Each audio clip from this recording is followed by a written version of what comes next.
हरे कृष्ण. सर्वांचं स्वागत आहे. श्री श्री राधा गोविंद इस्कॉन मँगलोर तर्फे घेतला जाणारा हा उपक्रम लेव्हल 2 चा उपक्रम आहे, ज्यामध्ये आपण अध्याय 5वा कर्मसन्यास योगचं अध्ययन करत आहोत. तर प्रथम आपण मंगलाचरणने सुरुवात करूया. हरे कृष्ण. ओम अज्ञानतिमिरान्धस्य ज्ञानाञ्जनशलाकया चक्षुरुन्मीलितं येन तस्मै श्रीगुरवे नमः। श्रीचैतन्यमनोभीष्टं स्थापितं येन भूतले स्वयं रूप कदा मह्यं ददाति स्वपदान्तिकम्। हे कृष्ण करुणा सिन्धो दीनबन्धो जगत्पते गोपेश गोपिका कान्त राधा कान्त नमोस्तुते। तप्त कांचन गौरांगी राधे वृंदावनेश्वरी वृषभानुसुते देवी प्रणमामि हरिप्रिये। नमः ओं विष्णुपदाय कृष्णप्रेष्ठाय भूतले श्रीमते भक्तिवेदांत स्वामी इति नामिने। नमस्ते सारस्वते देवे गौरवाणी प्रचारिणे निर्विशेष शून्यवाद पाश्चात्य देशतारिणे। जय श्री कृष्ण चैतन्य प्रभु नित्यानंद श्री अद्वैत गदाधर श्रीवासादि गौर भक्तवृंद। हरे कृष्णा कृष्ण कृष्ण हरे हरे हरे राम राम राम हरे हरे। हरे कृष्ण सर्वांना. सर्वात प्रथम आपण श्रीला प्रभुपाद यांना साष्टांग प्रणाम करूया, ज्यांनी आपल्याला समजेल अशा शब्दामध्ये भगवद्गीता आपल्याला समजावून सांगितली आहे. त्यांनी लिहिलेल्या साध्या सरळ भाषेमुळे भगवद्गीतेचं ज्ञान आपण ग्रहण करू शकत आहोत. श्री श्री राधा गोविंद इस्कॉन मँगलोरचे अध्यक्ष नामानिष्ठदास प्रभूजी यांना सादर प्रणाम करूया, ज्यांनी हा अभ्यासक्रम आपल्यासाठी बनवला, झूमद्वारे सर्वांच्यासाठी हा उपलब्ध करून दिला. त्यामुळे आपण घरी बसल्या या संधीचा लाभ घेऊ शकत आहोत. अन्वय माताजींना प्रणाम करते, ज्यांनी मला भगवद्गीता शिकवली, श्लोकांचा अर्थ समजावून सांगितला. तसंच इस्कॉनच्या पूर्ण टीमचे धन्यवाद देते, ज्यांच्या सहकार्यानेच आपला हा उपक्रम घेणं आपल्याला शक्य असतं. उपस्थित सर्व भक्तांना सादर प्रणाम आणि सर्वांचं स्वागत. तर आपण ज्ञानकर्म संन्यास योग हा अध्याय 5वा बघतोय. जरा माझ्याकडे लाईट गेली असल्यामुळे मी व्हिडिओ ऑफ ठेवते, कारण डेटावरती असल्यामुळे व्हिडिओ ऑन केला तर मग ऑडिओला प्रॉब्लेम येऊ शकतो. लाईट आली की मग मी लाईट ऑन नाहीये. करते. हा, आणि आमच्याकडे जरा उन्हाळ्यामध्ये 2 ते 4 ही जी वेळ असते ती लोड शेडिंगची आहे. म्हणजे आम्हाला एक आठवडाभर तो त्रास होतोच आहे आणि कदाचित तो पुढे महिनाभर असण्याची शक्यता आहे. बघू कसं होतंय. आता आवाज माझा स्पष्ट येतोय ना? पण म्हणजे डेटावरती जरी हो असले हो तरी. माताजी, हा हो. हा, काही वाटलं तर मग मला सांगा. हा, हो, हो, हो. चालेल. बरं, आपण आता 12 श्लोक बघितले होते आणि 12व्या श्लोकामध्ये आपण जाणून घेतलेलं होतं की मिथ्या अहंकार हा कारण असतं आपल्या अज्ञानाचं, आणि या अज्ञानामुळे किंवा मिथ्या अहंकारामुळे व्यक्ती स्वतःला कर्ता मानतो. जो व्यक्ती स्वतःला कर्ता मानतो तो भगवंतांच्या पासून स्वतःला स्वतंत्र मानतो आणि त्यामुळे मायाशक्तीच्या प्रभावाने तो बद्ध असतो. मायाशक्तीचा प्रभाव 3 गुणांचा प्रभाव असतो आणि ज्यामुळेच व्यक्ती स्वतःला कर्ता मानून स्वतःला भोगता मानतो. मीच सगळं काही करतो असाच त्याचा विचार असतो. मोहग्रस्त अवस्था असते आणि अशा परिस्थितीमध्ये तो सुखाच्या शोधामध्ये फिरत राहतो. सुखाचा, शांतीचा हा अनुभव जो असतो ना, हा खरं तर आंतरिक आहे. ज्याला खरी शांती आतमधून आहे, आंतरिक शांतीचा ज्याने अनुभव घेतलेला आहे, तो बाहेर सुख शोधणार नाही.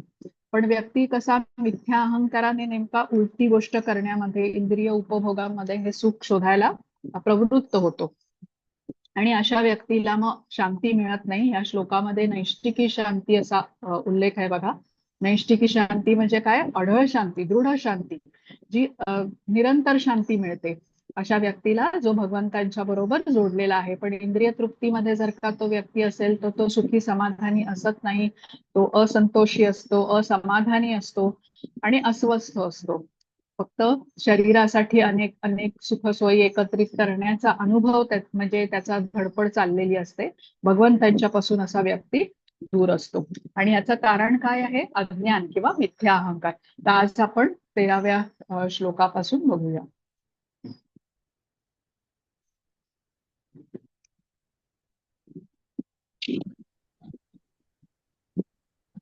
हा, हरे कृष्ण. मीनल माताजी, वाचता तुम्ही श्लोक? हरे कृष्ण माताजी, ऐकू येतोय आवाज? हो, येतोय येतोय. 13वा श्लोक ना? हो, 13वा श्लोक. सॉरी, मला मागच्या वेळेला नाही जमलं यायला, पाहुणे घरी होते खूप त्यामुळे. हो हो, हरकत नाही हं? माताजी.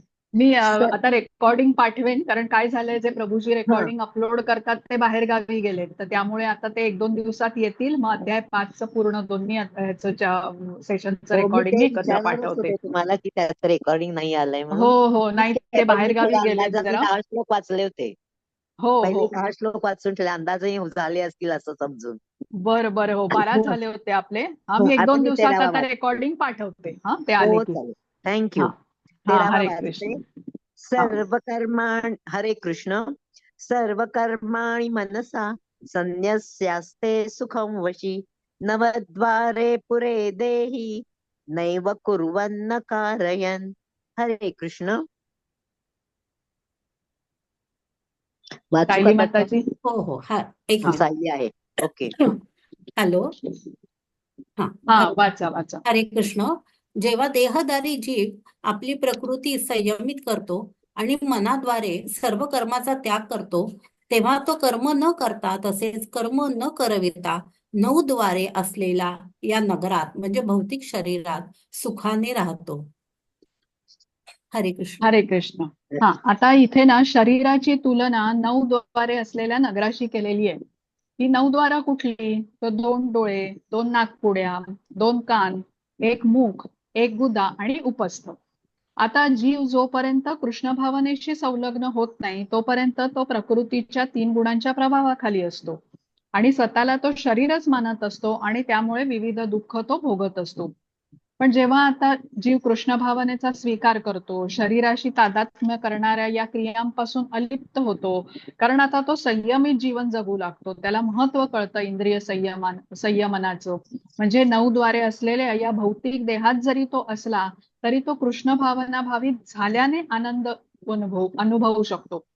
बद्ध अवस्था म्हणजे काय, की मी शरीरच आहे हे मानून बसणं आणि त्याप्रमाणेच व्यवहार करणं आणि त्यामुळे दुःख भोगणं. आणि मुक्त अवस्था म्हणजे काय, की मी शरीर नसून मी आत्मा आहे, मी भगवंतांचा अंश आहे आणि भगवंतांशी जोडून घेतल्याने आता मला आनंद प्राप्त होतो आहे, या गोष्टीचं जाण असणं.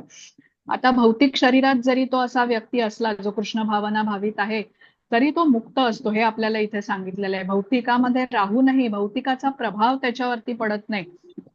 10व्या श्लोकामध्ये जे उदाहरण आपण बघितलं ना कमळाच्या पानाचं, की ते पान कमळाचं पाण्यामध्ये आहे, पण त्या पाण्याचा स्पर्श त्याला होत नाही, पाणी त्याच्यावरती टिकत नाही. पद्मपत्र विमांबसा असं म्हटलेलं आहे. ही अवस्था, मुक्त अवस्था कधी प्राप्त होते? ज्या वेळेला बद्ध जीव कृष्ण भावनेचा स्वीकार करतो आणि क्रमशः त्याच्यामध्ये प्रगती करतो. हा, तर आता थोडस आपण इथे वाचूया. हेमलता माताजी, वाचणार का तुम्ही? हरे कृष्ण. हे बघा. हरे हरे कृष्ण अं, माताजी. हा, हरे कृष्ण. बघा, हा पहिला पॅराग्राफ वाचा. समोर दिसतोय ना? हो हो, हा, इथपर्यंत वाचा. देहातून मुक्त होऊ शकतो इथपर्यंत. ओके. हरे कृष्ण. देहधारी जीव हा 9 द्वारे असलेल्या नगरात राहतो. देहाची किंवा देहरूपी नगरांची कर्मे प्रकृतीच्या विशिष्ट गुणांद्वारे आपोआपच केली जातात. जीव जरी शरीरावस्थेमुळे प्रभावित होत असला तरी त्याची इच्छा असल्यास तो त्या शरीरावस्थेच्याही पलीकडे जाऊ शकतो. आपल्या श्रेष्ठ प्रकृतीचे विस्मरण झाल्यामुळे तो भौतिक देहाशी तादात्म्य करतो आणि म्हणून तो दुःख भोगतो. कृष्ण भावनेद्वारे तो आपले मूळ स्वरूप जागृत करून देहातून मुक्त होऊ शकतो. हरे कृष्ण. हरे कृष्ण. हरे कृष्ण.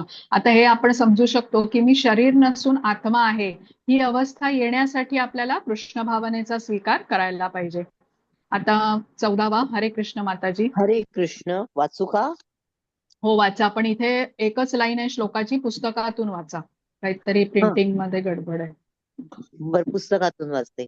न कर्तृत्वं न कर्माणि लोकस्य सृजति प्रभुः न कर्मफल संयोगम स्वभावस्तु प्रवर्तते. हरे कृष्ण. हरे कृष्ण. देहरूपी नगराचा स्वामी देहधारी जीव हा कर्माची निर्मिती करीत नाही, तसेच तो लोकांना कार्य करण्यास प्रवृत्तही करत नाही. किंवा कर्मफलाचे निर्माणी करत नाही. हे सर्व कार्य प्राकृतिक गुणाद्वारे केले जाते. हरे कृष्ण. हरे कृष्ण. आता हरे देहधारी नगराचा स्वामी म्हणजे शरीराचा स्वामी, तो म्हणजे कोण? तर आत्मा. तो काहीच करत नाही. आता या श्लोकामध्ये न कर्तृत्वम न कर्माणी न कर्मफल संयोगम असा न आणि न असे हम्म. शब्द 3 वेळा आलेत बघा. हम्म. आता न कर्तृत्व म्हणजे माझं शरीराचं बद्दलचं स्वामित्व, म्हणजे मी या शरीराचा स्वामी आहे असं वाटतं, पण कृष्ण इथे म्हणतात की न कर्तृत्व म्हणजे तुम्ही या शरीराचे स्वामी नाही. न कर्माणी म्हणजे काय? तर जी कर्म आपण करतो तीही आपल्याकडून करवली जातात. आपण जशी इच्छा करतो, प्रकृती तशी साधनं आपल्याला उपलब्ध करून देते आणि आपण कर्म करतो. आणि न कर्मफल संयोग म्हणजे कर्माच्या फळाशीही आपला संबंध नसतो. म्हणजे जीवाने प्राप्त केलेलं जे शरीर असतं ते बघा काही काळापुरतं असतं. हे शरीर विविध कर्माचं आणि कर्मफळांचं कारण ठरतं. आणि जीव बद्ध अवस्थेत असल्यामुळे म्हणजे मी शरीरच आहे असं तो समज असल्यामुळे तो त्या शरीराशी तादात्म्य करतो. शरीराने केलेल्या कर्माची तो फळं पण भोगतो. आता ही बद्ध अवस्थेचं कारण आपण समजलं अज्ञान आहे. आणि हे अज्ञान कधीपासून आहे? तर अनादी काळापासून आपल्यामध्ये आहे. आणि हेच आपल्या दुःखाचं कारण असतं. आता ज्या क्षणी शारीरिक कर्माबद्दल जीव अनासक्त होतो तेव्हा तो कर्मफळातून मुक्त होऊ शकतो. म्हणजे आत्मा शरीरात असेपर्यंत शरीराचा स्वामी असल्यासारखा वाटतो, पण वस्तुतः तो देहाच्या कर्माचा आणि कर्मफळांचा स्वामी किंवा नियंत्रक नसतो. म्हणजे आता जसं की कोणी मनुष्य आता महासागरामध्ये पडलाय आणि तो त्याचा सर्व्हायव्हलसाठी त्याचा म्हणजे जीवन वाचावं ह्याच्यासाठी त्याचा संघर्ष सुरू आहे आणि लाटांमुळे कसं समुद्राच्या तो इतस्तता भिरकावला जातोय. पण ही स्थिती कशी आहे? त्याच्या नियंत्रणाच्या बाहेरची आहे. या लाटांवर त्याचं नियंत्रण नाहीये. असाच आपला जो आत्मा आहे या शरीरामुळे भौतिकामध्ये राहून दुःख भोगतो आहे. आणि यातून बाहेर पडण्याचा मार्ग काय आहे? तर आत्म्याला कृष्ण भावना देणं हा एकमेव मार्ग आहे. आता बघा आपलं शरीर आपण म्हणतो की आता वय झालं की आपल्या इच्छेनुसार चालू शकत नाही. म्हणजे आपल्याला उठताना बसताना पाठ दुखते किंवा काय मांडी घालता येत नाही, अजून कुठेतरी दुखतं, अशा वेगळ्या वेगळ्या तक्रारी सुरू होतात. किंवा जशी गाडी एखादी जुनी झाली तर बघा ती जास्त वेळ आता गॅरेजमध्येच द्यावी लागते. तसंच हे आपल्या शरीराचं होतं. आता आपल्याला समजलं पाहिजे की आपल्या शरीराचं नियंत्रण पण आपण करू शकत नाही. कोणी व्यक्ती जर का कुठल्या असाध्य रोगाने ग्रसित झाला म्हणजे कॅन्सर इत्यादी त्याला झालं तर मग त्याचा मृत्यू आता निकट असतो. मग आता कोणी तो खूप धनाढ्य जरी असेल आणि त्याने डॉक्टरांना म्हटलं की तुम्हाला मी हवे तेवढे पैसे देतो पण माझा मृत्यू टाळा, तर हे शक्य होत नाही. पण मिथ्या अहंकाराने मनुष्य कसं समजतो की मीच सर्व गोष्टींचा स्वामी आहे. बघा काही वर्षांच्या पूर्वी मोहम्मद अली नावाचा एक बॉक्सर होता, खूप प्रसिद्ध बॉक्सर होता. तो अत्यंत बलशाली असा होता. अनेक चॅम्पियनशिप्स त्याने जिंकलेल्या होत्या. त्याचे पेपरमध्ये अनेक फोटो निघायचे, कुठल्या म्हणजे बॉक्सरला त्याने हरवलं वगैरे, खूप चर्चेत होता तो. आणि अनेक वर्ष त्याने ह्या प्रकारे अशी गाजवली. पण नंतर त्याला पार्किन्सन डिसीज झाला आणि मग चहाचा कपही तो उचलू शकत नसे. म्हणजे आपलं शरीरही आपल्या नियंत्रणात नसतं. पण कसं होतं, मनुष्य जेव्हा प्रकृतीच्या प्रभावाखाली असतो म्हणजे रजोगुणाच्या प्रभावाखाली स्पेशली, तर त्यावेळेला मनात त्याच्या इच्छा खूप असतात. रजोगुण म्हणजे आपल्याला माहितीये कामना, मी हे करेन ते करेन, खूप पैसे कमवेन आणि त्याच्यासाठी मग तो अत्याधिक परिश्रम घेतो. मग त्या कामाचा ताण त्याला सहन होत नाही, तो व्याधीग्रस्त होतो. मग कधी कधी त्याला काम झालं नाही मनाजोगं, तो क्रोध पण येतो आणि त्या क्रोधाच्या जोरामध्ये तो कुठलं तरी वाईट कृत्य पण करून बसतो. तर अशा प्रकारे काम, क्रोध आणि लोभ यांच्या आहारी जाऊन मनुष्य अनेक दुःख उपभोगतो. पण आपण आता हा जो अध्याय बघतो आहे निष्काम कर्माबद्दलचा आहे. निष्काम कर्मयोग मध्ये कसं होतं, मनुष्य सगळी कर्म कृष्णांच्या आनंदासाठी करतो आणि कर्माचं फळही कृष्णांना अर्पण करतो. त्यामुळे भौतिकात राहूनही तो सुखी राहू शकतो, हे आपल्याला समजतं. आता ही लक्षणं जी आपण बघतोय ना, ही सगळी प्रगत निष्काम कर्मयोगाची आहेत. आपल्याला समजायला हे खूप अवघड वाटतं, पण आपण जरा म्हणजे काय म्हणतात तर थोडंसं एक अलिप्त होऊन जर का कल्पना केली की ही ह्या प्रगत निष्काम कर्मयोगाची जी स्थिती आहे ना, तो खरंच आनंदात असतो. बघा आपण किती छोट्या छोट्या गोष्टीमुळे अशा काय म्हणतात तो आपल्याला दुःख होतं किंवा काही गोष्ट मनाजोगी झाली तर आपल्याला आनंद वाटतो. पण हा कसा आहे एका समस्थितीमध्ये असतो. तो या सगळ्या ज्या आपल्या सुख दुःख किंवा काय म्हणतात ते ही जी द्वंद्व आहेत ना ही प्रकृतीच्या 3 गुणांच्या प्रभावामुळे होतात. आता हा निष्काम कर्मयोगी या आपल्या 3 गुणांच्या प्रभावाच्या पलीकडे जाऊ शकतो. त्यामुळे या प्रकृतीच्या द्वंद्वांतून तो मुक्त असतो. 3 गुणांच्या वरती स्थित असलेल्या विशुद्ध सत्वगुणापर्यंत त्याची वाटचाल झालेली असते. त्यामुळे तो एका स्थितीवरती सम असतो. तर ही स्थिती खूप उत्तम आहे. आपल्याला समजायला खूप अवघड आहे, पण आपल्याला म्हणजे तिथे पोचायचंय हे आपल्याला जाणलं पाहिजे. 15वा श्लोक माताजी. हरे कृष्ण. वाचते एक मिनिट. ना दत्ते हरे कृष्ण. ना दत्ते कस्यचित् पापं न चैव सुकृतं विभुः अज्ञानेनावृतं ज्ञानं तेन मुह्यन्ति जन्तवः. हरे कृष्ण. हरे कृष्ण. तसेच भगवंत कोणाचेही पाप किंवा पुण्यकर्म ग्रहण करीत नाहीत. तथापि देहधारी जीव हे त्यांच्या वास्तविक ज्ञान आच्छादित करणाऱ्या अज्ञानामुळे मोहित असतात. हरे कृष्ण. हरे कृष्ण. आता आत्म्याला कृष्ण भावना देण्याने निष्काम कर्मयोग केल्याने दृष्टिकोन कसा बदलतो हे आपल्याला समजून घेतलंय आपण. आणि अज्ञानाचा दृष्टिकोन हा कसा असतो, अज्ञानी व्यक्ती कसं स्वतःला कर्ता मानतो. त्यामुळे सगळं श्रेय तो स्वतःकडे घेतो की मी हे केलं, केवळ मीच हे करू शकतो, अशी भावना काढून टाकली पाहिजे. भगवंतांच्या अनुमती विना आपल्या शक्तीने आपण काहीही करू शकत नाही हे आपल्याला समजून घेतलं पाहिजे. आता या जगामध्ये अनेक अशा परिस्थिती असतात ज्या आपल्या नियंत्रणाच्या बाहेरच्या आहेत. अनिश्चितता असते. अगदी आताच जी हल्ली परिस्थिती युद्ध समान झाली होती ह्याच्यात आपण या सगळ्या गोष्टींचा अनुभव घेतलेला आहे. तर आपण भगवंतांचे सेवक आहोत हे मानून मिथ्या अहंकार आणि कर्तेपणाच्या भावनेचा आपल्याला त्याग केला पाहिजे. केलेल्या कार्याचं श्रेय घेतलं नाही पाहिजे. आपण विनम्रतापूर्वक भगवंतांना कर्मफळ हे अर्पण केलं पाहिजे. कारण हे ज्ञान आपल्याला असलं पाहिजे की इथे सर्व काही हे कृष्णांचं आहे. आता जीवाच्या अज्ञानामुळे तो विशिष्ट परिस्थितीत राहण्याची इच्छा करतो आणि मग त्याप्रमाणे तो कर्म करतो आणि त्या कर्मा संबंधित जे फळ प्राप्त होतं ते भोगतो. आता हा जीव कसा आहे, हा अंश आहे, भगवंतांचा अंश आहे. भगवंत हे पूर्ण आहेत. जीवाची शक्ती ही मर्यादित असते कारण तो अंश असतो. त्यामुळे अज्ञानाने प्रभावित होतो तो. आणि भगवंत पूर्ण आहेत किंवा विभू आहेत म्हणून ते सर्वज्ञ आहेत, सर्वज्ञानी आहेत.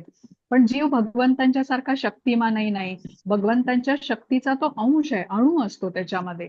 पण हा जो अंश असतो ना, अंश असल्याने तो स्वतंत्र इच्छा करू शकतो. बघा भगवंत कसे आहेत, आपण म्हटलं पूर्ण आहेत, पूर्णपणे स्वतंत्र आहेत, स्वराट म्हटलं जातं. पण जीवाकडे आंशिक स्वातंत्र्य आहे.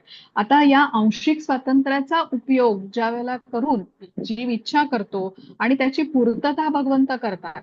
आता जीवाची इच्छा योग्य आहे का अयोग्य आहे हे न बघता भगवंत त्याची इच्छा पूर्ण करण्याची अनुमती देतात. त्याच्या इच्छेच्या जीवाच्या आड येत नाहीत ते. त्यामुळे जीव इच्छा करतो त्यातून निर्माण होणाऱ्या परिस्थितीमुळे कर्माचं आणि कर्माफळाची जबाबदारी ही पण भगवंतांची नसते, जीवाची असते. आता जीव बद्ध आहे, भ्रमित अवस्थेत आहे, मोहग्रस्त म्हणतो आपण. त्यामुळे तो स्वतःला शरीर मानून ही अशी कर्म करतो आणि मग कर्मफळामुळे तयार झालेल्या परिस्थितीमध्ये सुख दुःख भोगत असतो. भौतिकाची इच्छा असणे, भौतिक गोष्टीच्या म्हणजे भोग घेण्याची इच्छा असणे भौतिकामध्ये हे बद्धतेचं लक्षण आहे. या इच्छा पूर्ण करण्यासाठी जीव शक्तिमान नसतो. भगवंत जीवाच्या योग्यतेप्रमाणे त्याची इच्छा पूर्ण करतात. भगवंत प्रत्येकाच्या हृदयामध्ये परमात्मा म्हणून स्थित आहेत. त्यामुळे प्रत्येक जीवाच्या इच्छा ते जाणू शकतात. पण ते या सर्वांच्या पलीकडे आहेत आणि जीवाची जी इच्छा आहे त्यात ते व्यत्यय आणत नाहीत. आता कोणी जेव्हा कृष्ण प्राप्तीची इच्छा करतो, कृष्ण भावनेचा स्वीकार करतो, तर तेव्हा मात्र भगवंत त्याची विशेष काळजी घेतात, त्याला आंतरिक प्रेरणा देतात, ज्याद्वारे तो भगवत प्राप्तीच्या ध्येयाकडे प्रगती करू शकतो. तर आपल्याला हे समजलं पाहिजे की आपलं हे जे जग आहे ना हे आत्मनिर्भर नाहीये. आपण इथे स्वतःवरच म्हणजे आत्मनिर्भर असू शकत नाही. इथे आपण कुठल्याही गोष्टी नियंत्रण कुठल्याही गोष्टीचं करूच शकत नाही. आपण नसलो इथे तरी हे जग चालू राहतं हे आपल्याला समजून घेतलं पाहिजे. आपला हेतू इथे भौतिक जगामध्ये स्वामित्व गाजवण्याचा असला म्हणजे अज्ञानामुळे तर मग आपण इथे दुःख भोगतो. पण कृष्ण भावनेचा स्वीकार करून आपल्याला आता ही भावना बदलता येते. आपल्याला समजतं की भौतिक जगात असताना आपल्याला आपल्यामध्ये सुधारणा घडवून आणली पाहिजे. आपल्या मूळ स्थानी भगवत धामाकडे पोचण्यासाठी हृदयाचं जे शुद्धीकरण केलं पाहिजे ना, त्याची संधी इथे आपल्याला मिळालेली आहे. अनर्थ अजून वाढवायचे नाहीयेत, तर भौतिकामध्ये गुंतून ते म्हणजे गुंतवून वाढवायचे नाही तर कमी करायचे आहेत. आपल्याला कृष्ण भावनेचा स्वीकार करायचा आहे. निष्काम कर्मयोग हा त्याच्यावरचा सांगितलेला मार्ग आहे. आता हे आपण म्हटलं की भगवंत कसे आहे, जीवाची जी काही इच्छा असेल त्याला अनुमती देतात. म्हणून त्यांना उपद्रष्टा अनुमंता असा 13व्या अध्यायामध्ये श्लोक आहे बघा. उपद्रष्टा अनुमंताच भर्ता भोक्ता महेश्वर हा परमात्मेती चाप्युक्तो देहे अस्मिन पुरुषः परहा. म्हणजे काय, आत्मा केवळ इच्छा करतो, परमात्मा अनुमती देतात, तेव्हा प्रकृती जीवाची इच्छा पूर्ण करते. आता भगवत धामामध्ये कसं आहे, भगवंत करतायत त्यांच्या इच्छेनुसार आपण कृती करतो आणि भौतिकामध्ये इथे मायाशक्तीच्या प्रभावाखाली आपण असतो. जीव, भगवंत आणि प्रकृती हा असा त्रिकोण आहे असं समजा. जीव इच्छा करतो, भगवंत अनुमती देतात आणि प्रकृती ती इच्छा पूर्ण करते. आता एक उदाहरण सांगते तुम्हाला बघा. मदारी असतो ना, तो माकडाला कसा पकडतो. माकड तर एवढं चंचल असतं, एका जागी काय पकडणं शक्य नसतं त्याला. पण आता जंगलामध्ये एक माकड आहे, तो बघतो की एका बाटलीमध्ये काही खाण्याच्या गोष्टी ठेवलेल्या आहेत आणि तो झाडावरून खाली उतरतो. कारण त्याला अर्थात लोभ असतो ह्या गोष्टी खाण्याच्या, काही ज्या बाटलीमध्ये ठेवलेल्या आहेत. तो बाटलीमध्ये हात घालतो. आता ही बाटलीचं तोंड अरुंद असतं आणि कसा बसा हात जातो त्याचा, पण त्याला आता बाहेर काढता येत नाही. आता हात अडकतो आणि त्यानंतर मग ही परिस्थितीचा फायदा घेऊन मदारी येऊन त्याला पकडतो.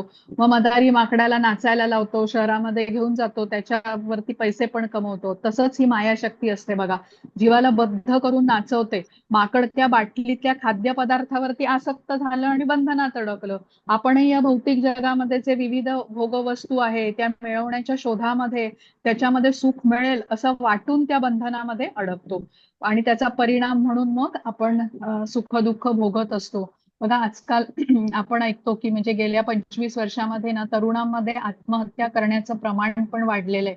म्हणजे हे आपल्याला अगदी लक्षात येण्याजोगं प्रमाण हे वाढलेलं आहे. तर मनुष्य जेव्हा भगवंतांपासून दूर जातो, कारण इथे भौतिक जगामध्ये तो अशा गोष्टी भोगामध्ये लिप्त होतो, तेव्हा हा मानसिक तणाव वाढतो आणि ह्यासारखे असे टोकाचे निर्णय, आत्महत्या वगैरे करण्याचे असं पाऊल तो उचलतो आणि म्हणजे हे अशा प्रकारचं जीवन जगायला तो प्रवृत्त होतो. तर लक्षात आपल्याला हेच ठेवलं पाहिजे की भगवंतांपासून दूर गेल्याने आपलं काही कल्याण होणार नाहीये. भगवंत इथे सर्वस्व आहेत, सगळ्या गोष्टीचे नियंत्रक हे भगवंत आहेत. या गोष्टीचा स्वीकार केला पाहिजे, जसा हा निष्काम कर्मयोगीने केलेला आहे. आणि त्यामुळे सगळी कार्य तो भगवंतांना अर्पण करतो. त्याला पूर्ण स्वीकार असतो. तो म्हणजे काय, संशय त्याला नसतो की भगवंत हे सगळ्या गोष्टीचे नियंत्रक आहेत. तर त्यामुळे तो निसंशय होऊन आपली सगळं कार्य आणि कर्माची फळं हे दोन्हीही भगवंतांना त्याने अर्पण केलेली असतात. हा 16वा श्लोक माताजी. हरे कृष्ण. हरे कृष्ण. यातलं तात्पर्यातलं काही हे करायचंय का काही? नाही, पुढचं मी सांगते तुम्हाला. पुढच्या ठीक आहे. बरंच मोठं वाटलं तात्पर्य म्हणून हो विचारलं. हो. हरे कृष्ण. ज्ञानेन तु तज्ज्ञानै येषां नाशितमात्मनः तेषाम् आदित्यवज्ञानं प्रकाशयति तत्परम्. हरे कृष्ण. हरे कृष्ण. परंतु जेव्हा अज्ञानाचा नाश करणाऱ्या ज्ञानाने जीव प्रबुद्ध होतो, तेव्हा ज्याप्रमाणे सूर्य दिवसा सर्व वस्तूंना प्रकाशित करतो, त्याचप्रमाणे त्याचे ज्ञान सर्व गोष्टी प्रकट करते. हरे कृष्ण. हा हरे कृष्ण. आता इथे बघा, निष्काम कर्मयोगाचीच आपण लक्षणं समजून घेतोय. हृदय शुद्धी केव्हा होते, तर आपल्यामध्ये ज्या अशुद्धता आहेत याबद्दल आपल्याला जेव्हा जाणीव होते. आता काम, क्रोध, लोभ ह्या भावना या म्हणजे 3 प्रमुख अशुद्धता म्हटल्या जातात बघा. आणि या 3 मुळेच जीवाला अनेक यातनांना इथे सामोरं जावं लागतं. आता त्यामुळे भौतिकामध्ये त्याने काही गोष्टी करायला टाळल्या पाहिजेत जीवाने. जसं आता परत जीवांना क्लेश देणं आणि हे त्याने थांबवलं पाहिजे. आणि यासाठी इंद्रिय, मन, बुद्धी यांचं नियमन करावं लागतं त्याला. इंद्रिय, मन, बुद्धी जेव्हा नियंत्रित नसेल तेव्हा मनुष्य प्रत्येकाकडे भोग वस्तू या दृष्टीने बघतो. भोग वस्तू म्हणजे काय, शोषण करण्याची करण्याची वृत्ती येते. आता काही लहान मुलं पण असतात बघा, ते दुसऱ्या लहान मुलांची खेळणी काढून घेतात आणि आपल्याकडे ठेवतात, ती त्यांना परत देत नाहीत आणि परत द्यायला सांगितली तर ते रडतात, चिडतात, अगदी हातपाय आपटायला लागतात. तर हे लहान मुलामध्ये पण हे काम, क्रोध, लोभ हे म्हणजे आपल्या सर्वांमध्ये आहेत, हे आपल्याला दिसून येतं. म्हणून इंद्रिय नियमनाचं म्हणजे खूप महत्व आहे. हे आपल्याकडे जर का 2 चपात्या असतील तर आपण दुसऱ्याला एखादी चपाती दिली पाहिजे. सगळंच मी खाणार, तू राहा उपाशी, अशी वृत्ती आपली असू नये. परजीवांच्या बरोबर आपण राहत असताना आपल्याला दयाभाव हवा. आता भागवतम मध्ये हे आपल्याला सांगितलंय की सगळ्यांना मदत करायला हवी, म्हणजे सदाचारी असायला हवं. तर सर्व महात्म्यांमध्ये बघा ही दयाभावना दिसून येते. परजीवांच्या बद्दलही ते जीव दया ज्याला म्हणतात. तर जेव्हा मात्र अज्ञानाचा अंधकार दूर होऊन ज्ञानाचा प्रकाश प्रज्वलित होतो ना, तेव्हा हे सर्व काही स्पष्ट दिसून येतं. आता हा निष्काम कर्मयोगी कसा आहे, भगवंतांच्या हा सान्निध्यात आहे आणि अशा निष्काम कर्मयोगावरती भगवंतांची स्वतः कृपा असते. जसं आता सूर्यप्रकाशात बघा आपण स्वतः सर्व काही बघू शकतो, सगळं आपल्याला स्पष्टपणे दिसतं, आपल्याला इतर कुठला लाईट लावण्याची गरज नसते. तसंच भगवंत आहेत की हे भक्तांवरती विशेष अनुग्रह करण्यासाठी त्यांच्या हृदयामध्ये वास करणारं जे परमात्मा स्वरूप आहे तेच ज्ञानरूपी तेजस्वी दीपाने म्हणजे प्रज्वलित करतात ते हृदयामध्ये आणि त्या अज्ञानजन्य अंधकाराचा तिथे नाश होतो. म्हणजे श्रीकृष्णांना शरण गेल्यानेच परिपूर्ण ज्ञानाची प्राप्ती होते, हे आपल्याला सांगितलेलं आहे. आता आधीचा जो श्लोक आपण समजून घेतला ना, कसं निष्काम कर्मयोगी कसा भगवंतांच्या वरती पूर्ण निर्भर असतो, त्यावर आधारित एक कथा सांगते. एक संत मलुकादास नावाचे रामभक्त होते, कवी होते ते, आणि इथे उत्तर प्रदेशामध्ये ते त्यांचं वास्तव्य असायचं. आणि त्यांचे दोहावली प्रकारामध्ये मोडणारी ती काव्य ते बनवत असत. तर अनेक त्यांचे असे काव्यसंग्रह वगैरे प्रसिद्ध होते. मग योगायोगाने ते एका रामकथेमध्ये गेले आणि तिथून त्यांच्या जीवनाची दिशा बदलली, हे सांगणारी ही कथा आहे. तर ते सेठ मलुकादास नावाने प्रसिद्ध होते आणि त्यांचा जन्म बघा 1574 मध्ये झाला होता. अलाहाबादच्या जवळ एक गाव आहे, अलाहाबाद म्हणजे आत्ताचं प्रयागराज. तर तिथे तिथे जवळ एक गाव होतं कडा नावाचं, तिथे त्यांचा जन्म झाला होता. आणि त्यांचे पिता होते लाला सुंदरदास, आणि बाल्यावस्थेमध्ये असताना हे मलुकदास जे होते गुणी बालक होतं, म्हणजे सदाचारी बालक होते. पण युवावस्थेमध्ये येईपर्यंत ते नास्तिक झाले होते. तर एकदा काय होतं की त्यांच्या गावी एक रामभक्त संन्यासी येतात आणि मग हे संन्यासी मंदिरामध्ये सर्व गावकऱ्यांना गोळा करत असत आणि प्रभू रामचंद्रांची महिमा सांगत असत. तो रोज सकाळ संध्याकाळ सर्व गावातले लोक मिळून रामायणाचा पाठ करत. तर एक दिवस हा मलुकदास तिथे पोचतो आणि त्यावेळी संन्यासी प्रभू रामचंद्रांचं गुणगान करीत असतात आणि सर्व गावकऱ्यांना ते सांगत असतात की हे सगळं काही हे प्रभू रामचंद्रांच्याच कृपेने होतं, त्यांच्या कृपेमुळेच भुकेल्याला अन्न मिळतं किंवा वस्त्रहीनाला वस्त्र मिळतं, आश्रयहीनाला आश्रय प्राप्त होतं, जे काही होतं इथे ते सगळं प्रभू रामचंद्रांची कृपा आहे. तर मलुकदासाचा ह्या रामावरती विश्वास नसतोच, नास्तिकच असतो तो. तर तो या संन्यासावरती क्रोधित होतो आणि म्हणतो, काय सर्वजण तुम्ही इथे बसून हे जागरण कीर्तन करत असता, माझ्या झोपेमध्ये व्यत्यय येतो, त्यामुळे चांगली शांत झोप लागत नाही आणि मग सकाळी उठून मी कामावर जाऊ शकत नाही. आता झोपच लागली नाही तर मी कसे केव्हा कामावर जाणार, कसे पैसे कमवणार आणि कसं मी माझं पोट भरणार. आता हा संन्यासी ते ऐकतो आणि म्हणतो की सेठजी, अन्नदाता तर प्रभूच आहे, जो सर्वांना अन्न देतो. आता हे संन्यासाचं वाक्य ऐकल्यावरती त्या मलुकदासला अजूनच क्रोध येतो. तो म्हणतो, कोण अन्नदाता? अन्नदाता वगैरे काही नाही, मी कमवतो आणि तेव्हाच मी अन्न खाऊ शकतो. आता संन्यासी हा परत त्या मलुकदासला समजवण्याचा प्रयत्न करतो की सेठजी, तुमचे पैसे कमवणं किंवा तुमच्या पत्नीचं ते अन्न बनवणं, तयार करणं, हे सगळं निमित्त आहे. बाकी तुम्हाला खायला देणारा, मला खायला देणारा आणि इथे उपस्थित असणाऱ्या सर्वांना खायला देणारा, सर्वांचा पालन करता तो प्रभूच आहे. तर मलुकदास आता खूप चिडतो आणि म्हणतो, काय तू लावलंय अन्नदाता, पालन करता वगैरे, कोण तुझे प्रभू आहेत ना हे 24 तासात मला माझ्या खाण्याची सोय करून त्यांनी दिली ना तर ठीक आहे, नाहीतर तुझं हे भजन कीर्तन मी कायमचं बंद करेन आणि तुलाही इथून हाकलवून लावेन. आता संन्याशाने त्यावरती परत एकदा मलुकदासला तो सांगतो की सेठजी, तुम्ही खूप मोठे व्यक्ती आहात, पण प्रभू रामचंद्र हे सर्वश्रेष्ठ आहेत आणि त्यांच्या इच्छेशिवाय इथे कोणालाही कोणी त्रास पण देऊ शकत नाही. आता मलुकदास म्हणतो, ठीक आहे, बघूया तर. असं म्हणून मलुकदास तिथून कोणालाही न सांगता की हा कुठे जातोय असं सांगून एका जंगलामध्ये निघून जातो. जंगलामध्ये प्रवेश करतो, घनदाट जंगल असतं आणि शोधून एक असा मोठा वृक्ष तो शोधून काढतो आणि त्या वृक्षावरती तो चढतो आणि वृक्षाच्या अगदी वरच्या फांदीवरती जाऊन बसतो, जिथून तो कोणाला आता दिसणार नाही. आता म्हणतो की बघू आता इथे मला कोण शोधून काढतं आणि कोण खाणं देतं. 24 तास तर असेच संपून जातील आणि या संन्याशाची आणि या जागरण कीर्तनाची कटकट कायमची संपेल. आता बघा कशी मजा होते. 2-3 तास निघून गेल्यानंतर एक माणूस तिथे येतो. वृक्षाखाली काही काळ तो बसून आराम करतो सावलीमध्ये आणि नंतर आपलं सामान उचलून परत आपल्या रस्त्यावरती निघून जातो. तर त्याची एक पिशवी तो झाडाखाली विसरतो. आता विसरतो का तो मुद्दामून सोडतो का प्रभूंनीच तशी त्या माणसाला प्रेरणा दिली असते काही माहिती नाही, किंवा साक्षात प्रभूही आले असतील काय सांगावं आणि पिशवी ठेवून गेले असतील. तर मलुकदास झाडावर बसून हे सगळं बघतो आणि एवढ्या घनघोर जंगलामध्ये या माणसाला इथे हा माणूस पिशवी ठेवून गेला, विसरून गेला म्हणजे, तर ही आश्चर्य त्यालाही वाटतं. पण अर्थात त्याचा प्रभू रामचंद्रांवरती काही विश्वास नसतो. काही तास निघून जातात आणि अचानक त्याला आता घोड्याच्या टापांचा आवाज यायला लागतो आणि 5 डाकू घोड्यावर बसून येतात तिथे. तर त्यांच्यापैकी एका डाकूचं लक्ष या झाडाखाली ठेवलेल्या पिशवीवरती जातं. तर इतर जण म्हणतात बघ काय बरं त्या पिशवीमध्ये, उघडून बघ काय. तर डाकू उतरतो घोड्यावरून आणि पिशवी उघडतो तर त्याच्यामध्ये एक जेवणाचा डबा दिसतो. तोही तो उघडतो. उघडल्या अगदी असा स्वादिष्ट अन्नाचा जसा वास घमघमाट येतो ना, तसा वास दरवळतो आणि डाकूंच्या तोंडाला असं पाणी सुटतं.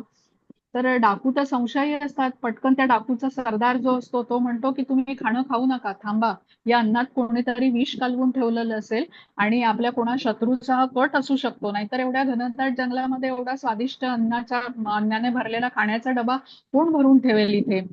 आता मलुकदास गप्प बसून झाडावरून हे सगळं ऐकत असतो. तो विचार करतो मी काही बोललो तर हे डाकू मलाच पकडतील. आता डाकूंचा सरदार सर्वांना सांगतो इतर डाकूंना की बघा शोधा आजूबाजूला, या अन्नामध्ये विष कालवणारा इथेच कुठेतरी लपून बसलेला असणार. आता हे सर्वजण शोधू लागतात आणि एका डाकूची नजर झाडावरती बसलेल्या या मलुकदासावरती पडते. तो जोरात त्याला ओरडून सांगतो खाली उतरायला, पण घाबरलेला हा मलुकदास झाडावरून उतरायला तयार होत नाही. आता डाकूचा सरदार जो असतो तो 2 डाकूंना सांगतो की झाडावर चढून त्याला खाली उतरवा आणि खाली उतरवलं जातं त्याला. मग तो सरदार आता खाली उतरला हा मलुकदास, तेव्हा त्याला सांगतो की आता हे सगळं अन्न ज्याच्यामध्ये विष आहे ना तूच कालवलेलं आहेस आणि तुलाच खावं लागणार. तर मलुकदास या डाकूंना सगळ्यांना घडलेली घटना सांगतो की कसा तो माणूस आला, काही वेळ बसला आणि विसरून गेला पिशवी, पण त्याच्या गोष्टीवरती काय कोणाचा विश्वास बसत नाही. ते त्यांनी खाणं खावं म्हणूनच त्याच्या मागे लागतात. आता बघा प्रभू कसे कोणाला निमित्त बनवून काय व्यवस्था करतील हे काही सांगता येत नाही. आता मलुकदास तर खाणं खाणार नाही म्हणून अडून बसलेला असतो. तर तेव्हा डाकूचा सरदार येऊन प्रथम त्याला एक थोबाडीत मारतो. इतर 2 डाकूंना त्याला पकडून ठेवायला सांगतो आणि तिसऱ्या डाकूला सांगतो की आता याचं नाक पकडून ठेवतो. आता नाक बंद झाल्यामुळे मलुकदासला तोंड उघडावं लागतं आणि मग हा सरदार त्याच्या तोंडामध्ये अन्न भरवू लागतो. मलुकदासला समजतं की या 5 डाकूंपुढे आपलं काहीच चालणार नाही आणि तो प्रतिकार करण्याचा आता थांबवतो आणि अन्न खाऊ लागतो. मनातल्या मनामध्ये तो विचार करू लागतो की मानलं प्रभू तुम्हाला, तुम्हीच अन्नदाता आहात. त्या संन्याशाची वाणी आता खरी ठरलेली असते. काही वेळाने डाकू तिथून निघून जातात आणि मलुकदासला पश्चाताप होतो की बालक असताना तो प्रभूंना मानत असे म्हणजे, पण आता युवावस्थेत आल्यावरती तो नास्तिक झाला होता. त्याला सगळी आठवण येते आणि तो धावतच गावामध्ये पोचतो, संन्याशाच्या पाया पडतो, क्षमा मागतो त्याची आणि संन्यासी म्हणतो की प्रभू कुठल्या ना कुठल्या तरी रूपात येऊन तुला अन्न खायला देतील ही मी प्रार्थना केली होती आणि जो श्रद्धेने आणि पूर्ण विश्वासाने प्रार्थना करतो प्रभू त्याची प्रार्थना ऐकतात. ते सर्वश्रेष्ठ आहेत, त्यांच्यासाठी काहीच असंभव नाहीये. तर मलुकदास संन्याशाला धन्यवाद देतो आणि ज्या प्रभूने मला घनदाट जंगलामध्ये पण भोजन मिळेल अशी व्यवस्था केली त्यांचा शोध मी घेईन असं तो ठरवतो. आता मग पुढे संत विठ्ठलदास यांना गुरु मानतो तो आणि त्यांनी सांगितलेल्या मार्गावरती तो चालत राहतो. गृहस्थाश्रमात असतो हा मलुकदास, पण कालांतराने त्याची पत्नी आणि मुलगी याचा देहांत होतो काही कारणाने आणि मग गंभीरतेने भक्ती मार्गावरती तो प्रगती करतो आणि संत मलुकदास नावाने तो प्रसिद्ध होतो. साधेपणाने जीवन जगण्याचा उपदेश तो सर्वांना करीत असे म्हणजे संत झाल्यावरती, आणि जीवनाचा मूळ उद्देश हा प्रभूंची सेवा करणं आहे हे त्याची सगळ्याची आठवण हे संत मलुकदास सर्वांना करून देत असत. आता या घनदाट जंगलामधून परत आल्यावरती जसं मी म्हटलं तुम्हाला, दोहावली या स्वरूपामध्ये त्यांच्या काव्यरचना असत, ज्या खूप प्रसिद्ध आहेत. म्हणजे कबीरचे दोहे वगैरे आपण ऐकलेले असतात बघा, तशीच यांची या संत मलुकदासची एक रचना आहे की अजगर करे न चाकरी, पंछी करे ना काम, दास मलुका कहे गए सबके दाताराम.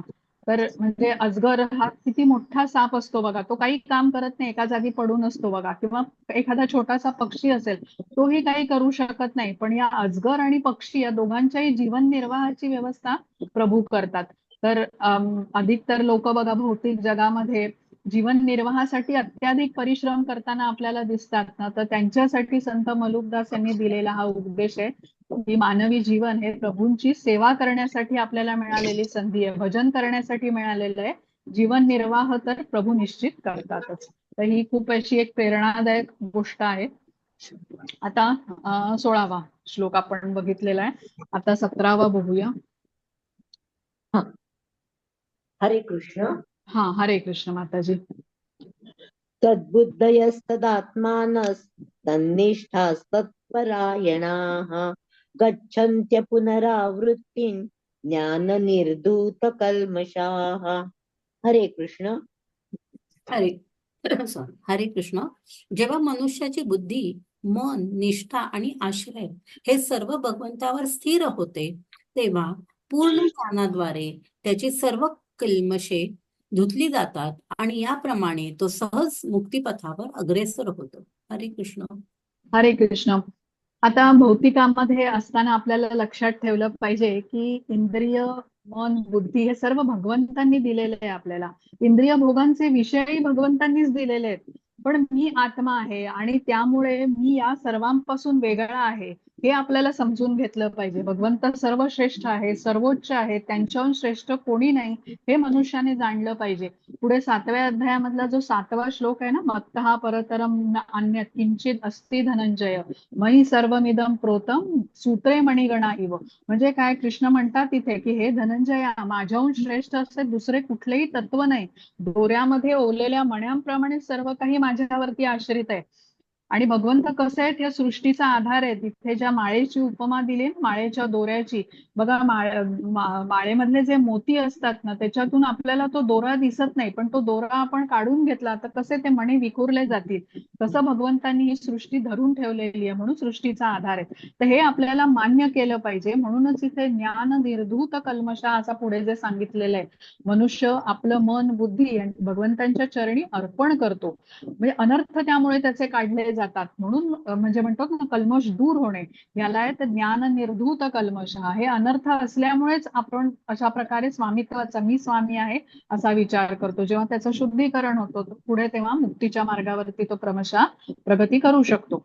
कृष्ण भावना भाविक मनुष्य कसा आहे, भौतिक वस्तूंकडे भोग दृष्टीने बघत नाही, तर सेवेच्या दृष्टीने बघतो. या गोष्टींचा वापर मी भगवंतांच्या सेवेत कसा करता येईल असा तो विचार करतो.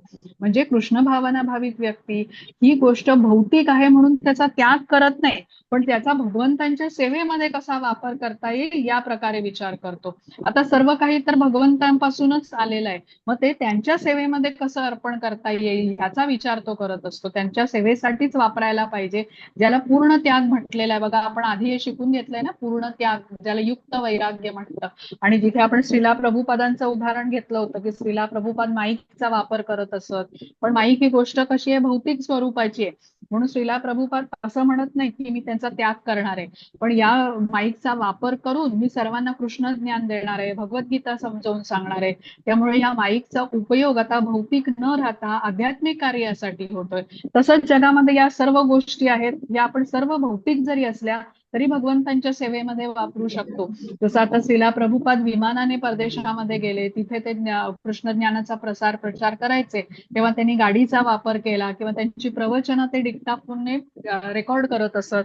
आणि इथे इतर ठिकाणी जाण्यासाठीही, म्हणजे ज्या पण भौतिक गोष्टींचा ते वापर करत, ते भगवंतांच्या सेवेमध्ये वापर करत असत. कृष्ण भावना सगळ्यांच्या पर्यंत पोचावी ह्यासाठी त्यांनी वापर केलेला होता. म्हणजे संन्यासी जरी असले तरी त्यांचा त्याग पूर्ण म्हटला जातो, युक्त वैराग्य म्हटलं जातं. कारण जे काही आहे ते भगवंतांचं मानून त्यांच्याच पासून आलेलं आहे हे समजून त्यांना अर्पण करायचं. आता सर्व काही जर का भगवंतांपासूनच आलेलं आहे, सर्व काही त्यांचंच आहे, तर मग आपण त्याग कसला करणार? म्हणजे कशापासून संन्यास घेणार? इथे आपलं काही नाहीच आहे. तर जे ज्याने दिलेलं आहे, म्हणजे भगवंतांनीच सर्व दिलेलं आहे, ते त्यांच्या सेवेत वापरणं हाच संन्यास झाला. जसं आता आपण वर्ग ऐकतोय, मोबाईल ऐकत असू किंवा लॅपटॉपचा वापर करून ऐकत असू, इंटरनेटचा वापर करत असू, तर या सर्व गोष्टी भौतिक जरी असल्या तरी आपण याचा वापर कृष्णांच्या बरोबर जोडून घेण्यासाठी करतोय. जेव्हा या गोष्टींचा वापर आपण आपल्या इंद्रिय तृप्तीसाठी करतो ना, व्हिडिओ गेम खेळू किंवा वाईट सिनेमे बघू, तो भोग म्हटला जाईल. तर जेव्हा सर्व गोष्टी भगवंतांच्या सेवेत वापरल्याने आपण कर्मबंधनातून मुक्त होऊ, भोग करण्याची आपली वृत्ती संपून जाईल. तर हा फरक आहे बघा, दैवी प्रवृत्ती आपण म्हणतो ना आणि आसुरी प्रवृत्ती याच्यामध्ये.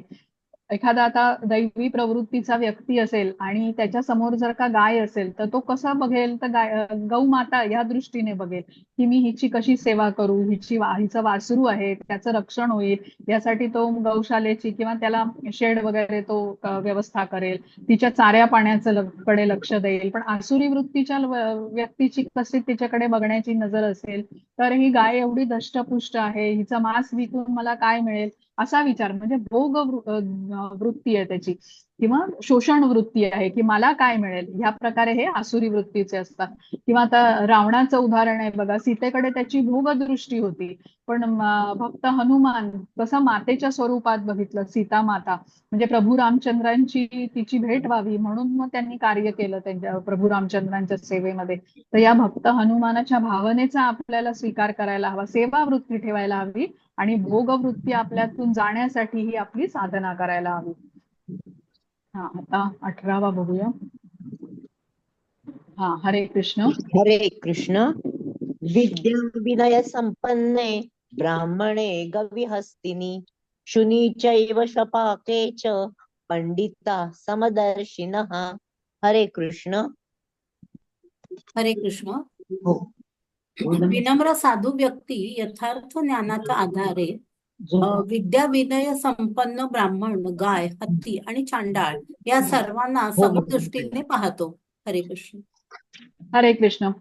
आता अशा प्रकारे जो निष्काम कर्मयोग करेल, भगवंतांच्या सेवेमध्ये कार्य करेल, त्याच्यामध्ये त्याच्या हृदयी ज्ञानाचा प्रकाश प्रकाशित होईल, तेव्हा तो समदर्शिना होईल. वरती आता जीव कसा आहे, परमात्मा प्रकृती यांचा परस्पर संबंध जो जाणू शकला त्याला समजतं की सर्व काही भगवंतांच्या इच्छेनुसार इथे होत असतं. अगदी सूर्याचा उदय किंवा सूर्याचा अस्त हेही भगवंतांच्या इच्छेनुसारच होतो. पाऊस होईल भगवंतांच्या इच्छेने, हा, किंवा एखादं म्हणजे बीज आपण पेरलं तरी काय म्हणतात, तो जोपर्यंत पाऊस भगवंत देणार नाही तोपर्यंत ते पुढे वाढणार नाही. ते सर्व काही भगवंतांच्या इच्छेने होतं. हे केव्हा शक्य आहे? ज्याचे कल्मश दूर झालेत, म्हणून ते ज्ञान दोष कल्मशः म्हटलेलं आहे ना आधीच्या अध्यायामध्ये. ज्ञान निर्धूत कल्मशः, म्हणजे ज्याचे दोष धुतले गेलेले आहेत, अनर्थ संपलेले आहेत, तो हे स्पष्टपणे जाणू शकतो, दोष निघून गेलेले आहेत त्याचे, म्हणून तो समदर्शिनाही होऊ शकतो. तर या श्लोकामध्ये जो पंडित हा म्हटलेला आहे तो कसा आहे, विद्येने आणि विनयाने संपन्न आहे. आता त्याचे दोष निघून गेल्याने तो सगळीकडे समदृष्टीने बघू शकतो. ब्राह्मण असेल, गाय असेल, हत्ती असेल, कुत्रा असेल किंवा चांडाळ असेल, यांना तो समान रूपाने बघतो. शारीरिक भेद न मानता सर्वांच्या स्थितीत परमात्म्याला तो बघू शकतो. सर्व जीव हे भगवंतांशी संबंधित आहेत अशा दृष्टीने तो बघतो. आणि असा ज्ञानी कसा आहे, ज्याची बुद्धी आता भगवंतांच्या वरती स्थिर आहे, ज्याचं मन भगवंतांवरती स्थिर आहे, ज्याची निष्ठा श्रद्धा ही भगवंतांच्या वरती आहे, ज्याचं ध्येय पण कसं आहे, भगवंतांची सेवा करणं आहे, भगवंतांच्या चरण कमलाशीच त्याचा आश्रय आहे, अशा ज्ञानीबद्दल या श्लोकामध्ये सांगितलेलं आहे. आणि असा ज्ञानी पूर्णपणे जाणतो की सर्व काही भगवंतांच्या इच्छेनुसारच इथे होतं, आणि असा ज्ञानी शुद्ध भक्तच असू शकतो. आणि असा भक्त मग भगवत धामामध्ये जाण्यास पात्र असतो किंवा योग्य असतो. तर अशा भक्ताच्या जीवनामध्ये कठीण प्रसंग येतात, पण त्याचबरोबर सहनशक्तीही येते. अशा व्यक्तीला पूर्ण श्रद्धा असते की भगवंतांच्या अनुमतीशिवाय हे दुःख किंवा सुख माझ्यापर्यंत पोहोचू शकत नाही. भगवंतांची दया मानतो तो, की मला एवढे कमी त्रास सहन करावे लागले, एवढ्यावरच हे संकट समाप्त झालं. हे खरं तर खूप मोठं संकट येणार होतं, पण भगवंतांच्या कृपेने त्याची तीव्रता अगदी कमी झाली, असं त्याचं विचार करण्याची पद्धत असते. किंवा सुखाच्या बाबतीतही विचार तो कसा करतो, की मी पात्र नाहीच आहे एवढं सुख मिळण्यास, भगवंतांची कृपा आहे म्हणून मला हे सुख मिळतंय. म्हणजे हा ज्ञानी जाणतो की या ब्रह्मांडामध्ये जेवढे जितके काही जीव आहेत ना, सर्वांची सुख दुःख हे भगवंत जाणतात. कारण परमात्मा रूपामध्ये ते सर्वांच्या हृदयी उपस्थित आहे, कुठलाही भेदभाव ते ठेवत नाहीत. आता नामदेव महाराज आणि कुत्रा यांची गोष्ट आपल्याला माहितीये, की कुत्रा बघा भाकरी घेऊन पळाला होता, तेव्हा महाराज त्याच्या मागे गेले होते, की अरे तुला तूप लावून देतो, ती भाकरी सुकी आहे. हा, तर म्हणजे काय ते संत हृदय नवनीत समाना म्हणतात ना, असं आहे. कारण ते काय भगवंतांचा अंश असलेला आत्मा, म्हणजे प्रत्येकामध्ये हा आहे बघा, भगवंतांचा अंश म्हणतो आपण आत्म्याला, आणि परमात्मा रूपामध्ये उपस्थित असलेले भगवंत हे सर्व जीवांमध्ये आहेत हे ज्ञानी जाणतो. आणि त्यामुळे तो सगळ्यांकडे बघण्याची दृष्टी त्याची समजते, कारण भगवंतांचा अंश म्हणूनच तो सगळ्यांना बघत असतो. हा, आता 19वा. हरे कृष्ण.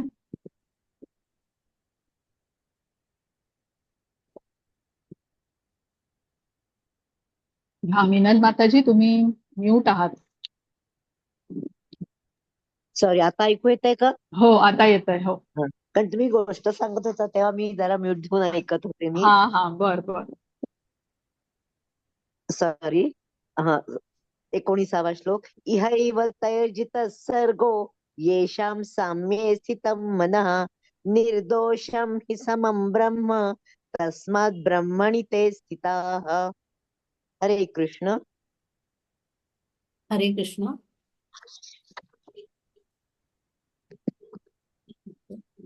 माझं पुस्तकात हा, हे बघा दिसतंय आता.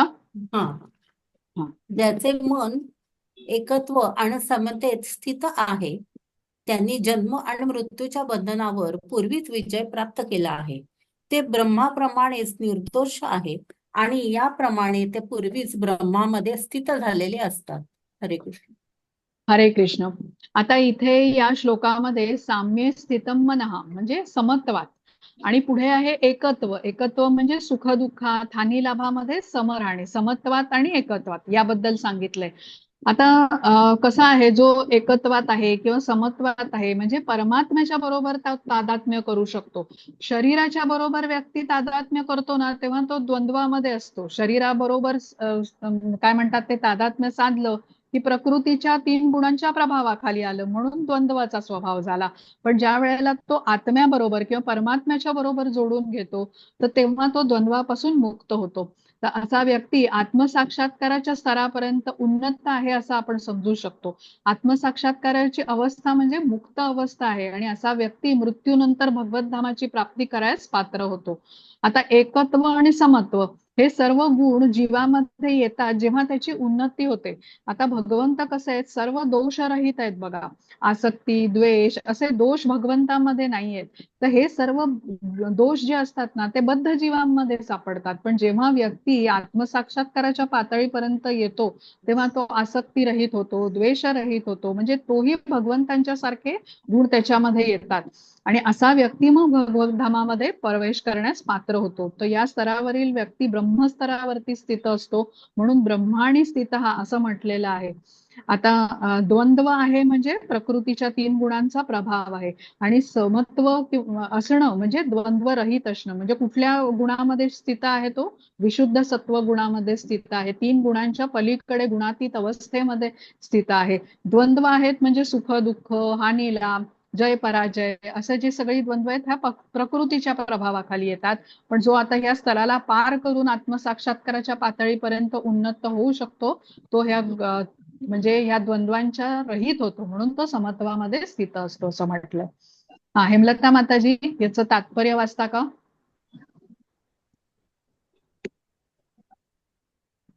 कुठलं वाचायचंय माताजी? हे बघा, वर उल्लेख केल्याप्रमाणे इथून, हे बघा इथे वर उल्लेख केल्याप्रमाणे मनाची समावस्था म्हणजे आत्मसाक्षात्काराचे लक्षण आहे.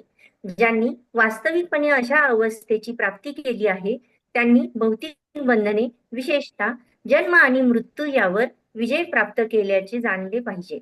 जोपर्यंत मनुष्य या देहाशी तादात्म्य करतो तोपर्यंत त्याला बद्ध समजले जाते. परंतु जेव्हा तो आत्मसाक्षात्काराद्वारे साम्यावस्थेत उन्नत होतो तेव्हा तो बद्ध जीवनातून मुक्त होतो.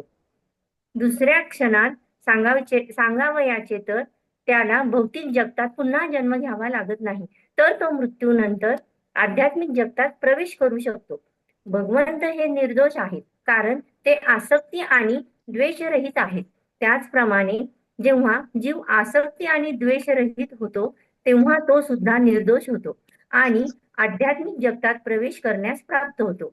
अशा व्यक्ती पूर्वीच मुक्त झाल्याचे समजले पाहिजे आणि अशा व्यक्तींच्या लक्षणांचे वर्णन खाली करण्यात आले आहे. हरे कृष्ण. हरे कृष्ण. हरे कृष्ण माताजी. 20वा श्लोक. हरे कृष्ण. न परुषेत प्रियम प्राप्य नो द्विजेत प्राप्य च प्रियम स्थिर बुद्धिर सम्मूढो ब्रह्मविद ब्रह्मणि स्थितः. हरे कृष्ण. हरे कृष्ण. जो मनुष्य प्रिय वस्तू प्राप्त झाल्यावर हर्षून जात नाही, तसेच अप्रिय वस्तू प्राप्त झाल्यावर शोक करीत नाही, ज्याची बुद्धी स्थिर आहे, जो मोहरहित आहे आणि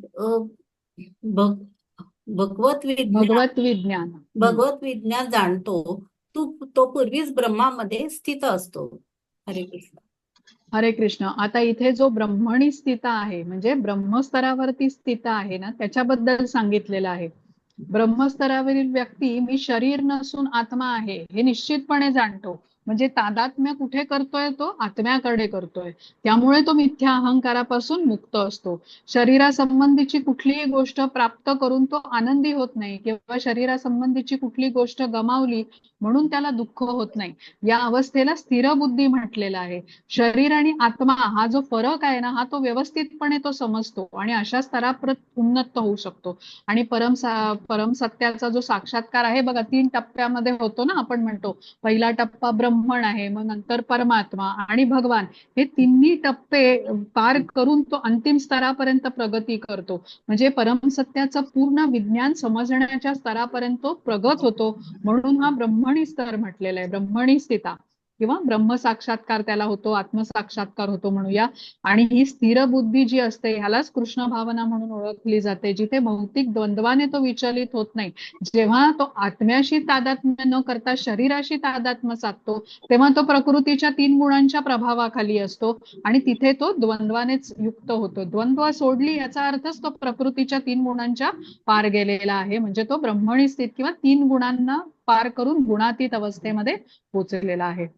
आता 21वा. हरे कृष्ण माताजी. हरे कृष्ण.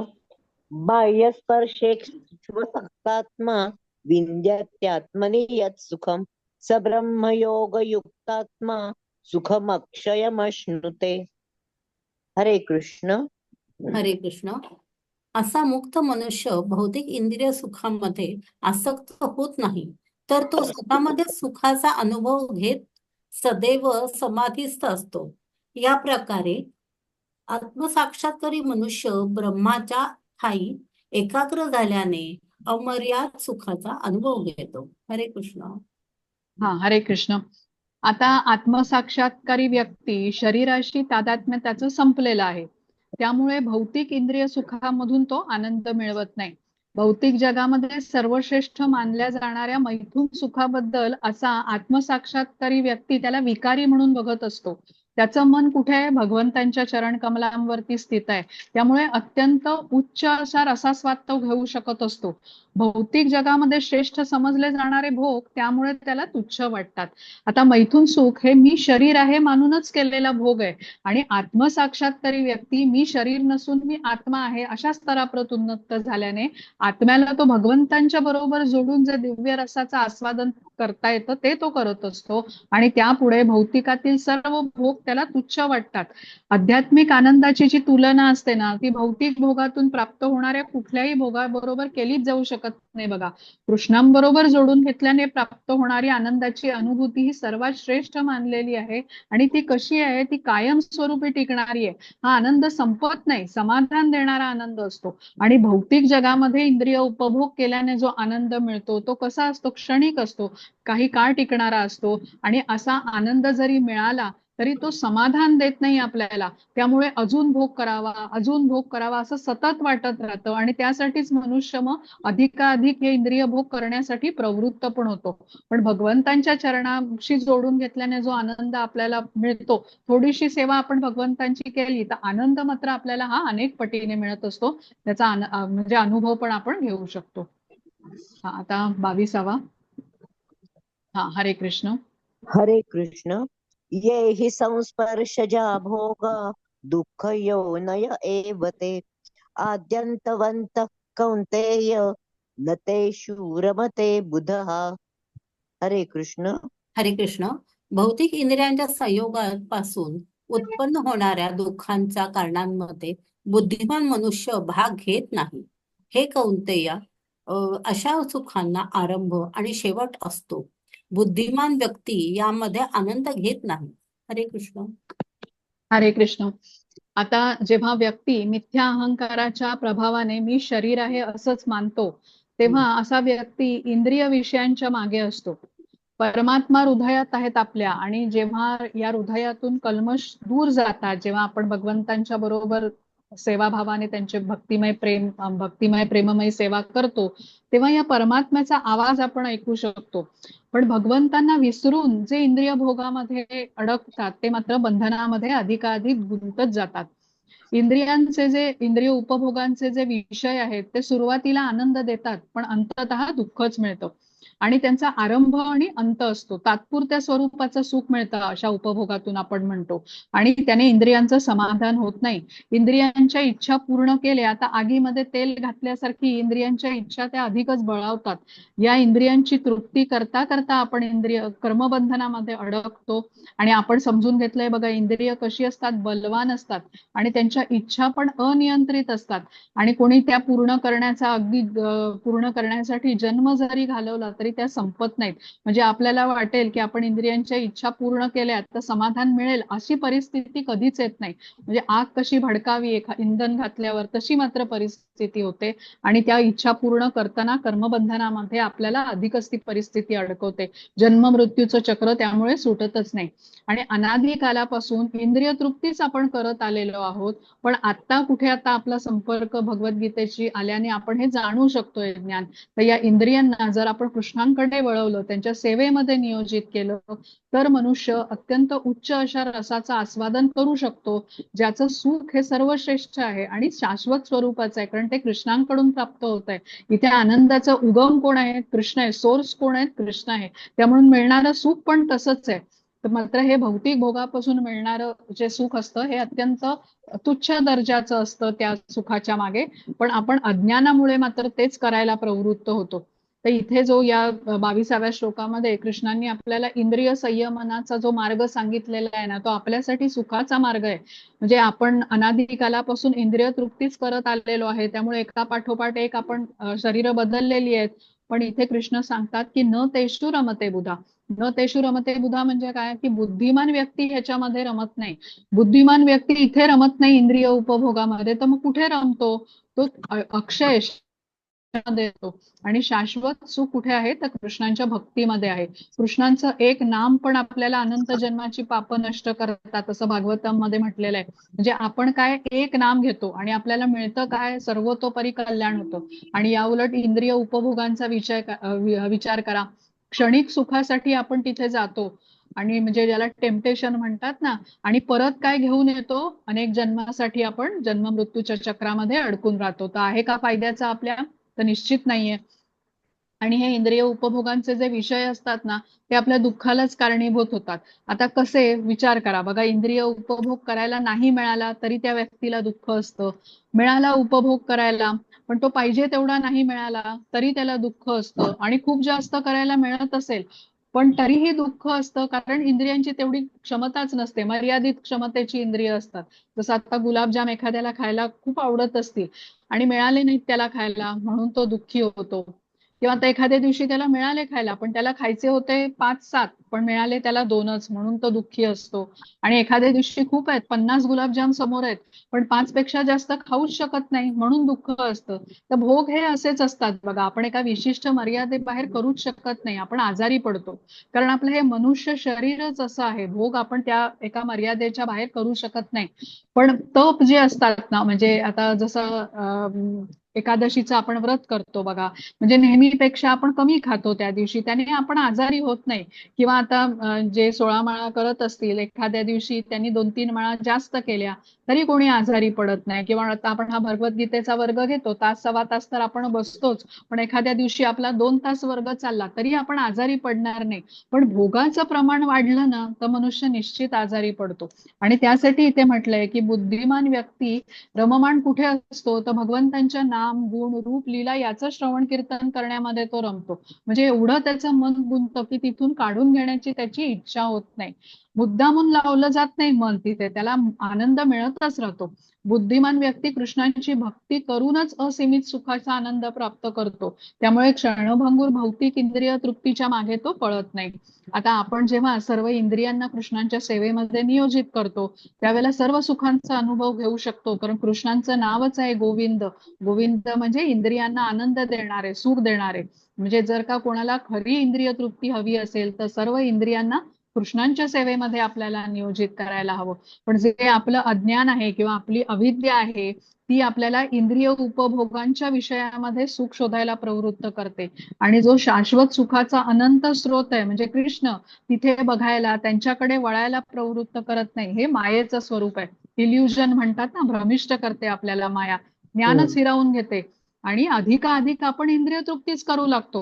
कारण सुख आनंद हा तात्पुरता मिळतो, मग अजून मिळावा, अजून मिळावा, या हेतूने इंद्रिय उपभोग करण्यामध्येच आपण कर्मबंधनात अडकतो. परिणाम स्वरूप आपण कृष्णांच्या पासून दूर जात राहतो. इंद्रिय तृप्तीच्या इच्छा भविष्यामध्ये आपल्याला कुठलं शरीर मिळणार हे निश्चित करत असतात. तर जो कृष्णांपासून दूर आहे तो निश्चितच अधिक दुःखी आहे, हे आपल्याला समजलं पाहिजे. आणि त्यामुळे मायेचा दास न होता, इंद्रिय तृप्तीच्या इच्छांना समर्पित न होता, मनाला निग्रहाने कृष्णांकडे वळवण्याचा आपल्याला प्रयत्न केला पाहिजे. आता या कलियुगामध्ये बघा, बुद्धिमान लोकांची संख्या कमीच आहे आणि केवळ आहार, निद्रा, भय, मैथून यामध्येच लोक अडकलेले आहेत. आता आहार, निद्रा, भय, मैथून हे पशूंच्यासाठी, प्राण्यांच्यासाठी जेवढा आनंद देतं ना, तेवढा आनंद मनुष्याला ते देऊ शकत नाही. आपण म्हटलं ना, मनुष्यासाठी भोग हे नाहीच उपयोगाचे आहेत. काही आता जसं हत्तीचं शरीर आहे बघा, हत्ती एवढं आपण खाऊ शकतो का? विचार करा, ढीगभर अन्न आपण खाऊच शकत नाही. किंवा थंड प्रदेशामध्ये राहणारे अस्वल असतात बघा, ते 6-6 महिने झोपू शकतात, पोलार बेअर्स वगैरे. आपल्याला याच्यामध्ये सुख मिळणार नाही, कारण मनुष्याच्यासाठी ते दुःखाचं कारण आहे. दुःख योनव एवते असं म्हटलेलं आहे, निश्चितपणे दुःख आहे आपल्याला. तर हे आपल्याला लक्षात घेतलं पाहिजे. इंद्रिय तृप्ती म्हणजे वर्तमानातही दुःख आणि भविष्यामध्येही दुःखच. तीच इंद्रिय जेव्हा आपण कृष्णांच्या सेवेत नियोजित करतो, तेव्हा आत्ताही सुख मिळतं, वर्तमानातही सुख, आणि भविष्यात तर सुखच सुख, ज्याची आपण कल्पनाच करू शकणार नाही. आणि समजून घेऊया, आपण सर्वजण आता काही काळ या शरीरामध्ये आहोत बघा. म्हणजे आपल्याला कधी आपण हा भौतिक देह सोडणार ह्याचं काही माहिती नाही. आणि त्या जीवन काळामध्ये किती वेळ आपली ही इंद्रिय कार्यक्षम राहतील, तो वेळ अजून कमी असणार.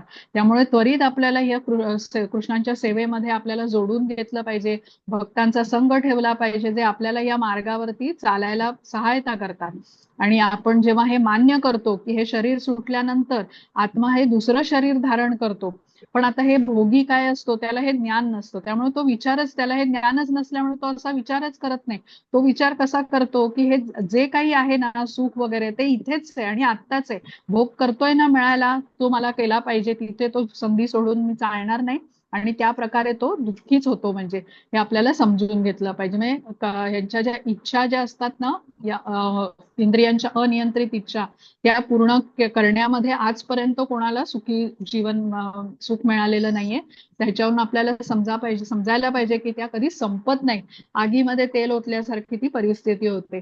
तर एकदा भागवतमच्या वर्गामध्ये प्रभूजी म्हणत होते की ज्या भौतिक गोष्टी असतात ना, म्हणजे जसं धनसंपत्ती असेल, कोणी शक्तिशाली व्यक्ती सामर्थ्य असेल एखाद्यामध्ये, किंवा कोणी सौंदर्यवान असेल, तर या गोष्टी माणसाला त्याच्या प्रारब्धाने मिळतात. म्हणजे प्रारब्धामध्ये असतील ना तर त्या त्याला मिळणारच. त्यासाठी विशेष कष्ट घेण्याची गरज नाही. पण भक्तीमध्ये प्रगती करायची असेल तर मात्र प्रयत्न करावे लागतात. आणि प्रारब्धामुळे धनसंपत्ती इत्यादी मिळाली तर त्याने ती भगवंतांच्या सेवेमध्ये वापरली पाहिजे. कृष्णांच्या सेवेच्या शिवाय भोगण्याची जी इच्छा असते ना, ती व्यक्तीच्या दुःखाचं कारण बनते. दुःख योनव एवते, म्हणजे त्याला दुःख हे निश्चित मिळणार, हे तिथे सांगितलेलं आहे. तर आता 23वा श्लोक बघू आपण. हरे कृष्ण हरे माताजी. कृष्ण. शक्नोति हैव यः सोढुं प्राक्शरीरविमोक्षणात् कामक्रोधोद्भवं वेगं स युक्तः स सुखी नरः. हरे कृष्ण.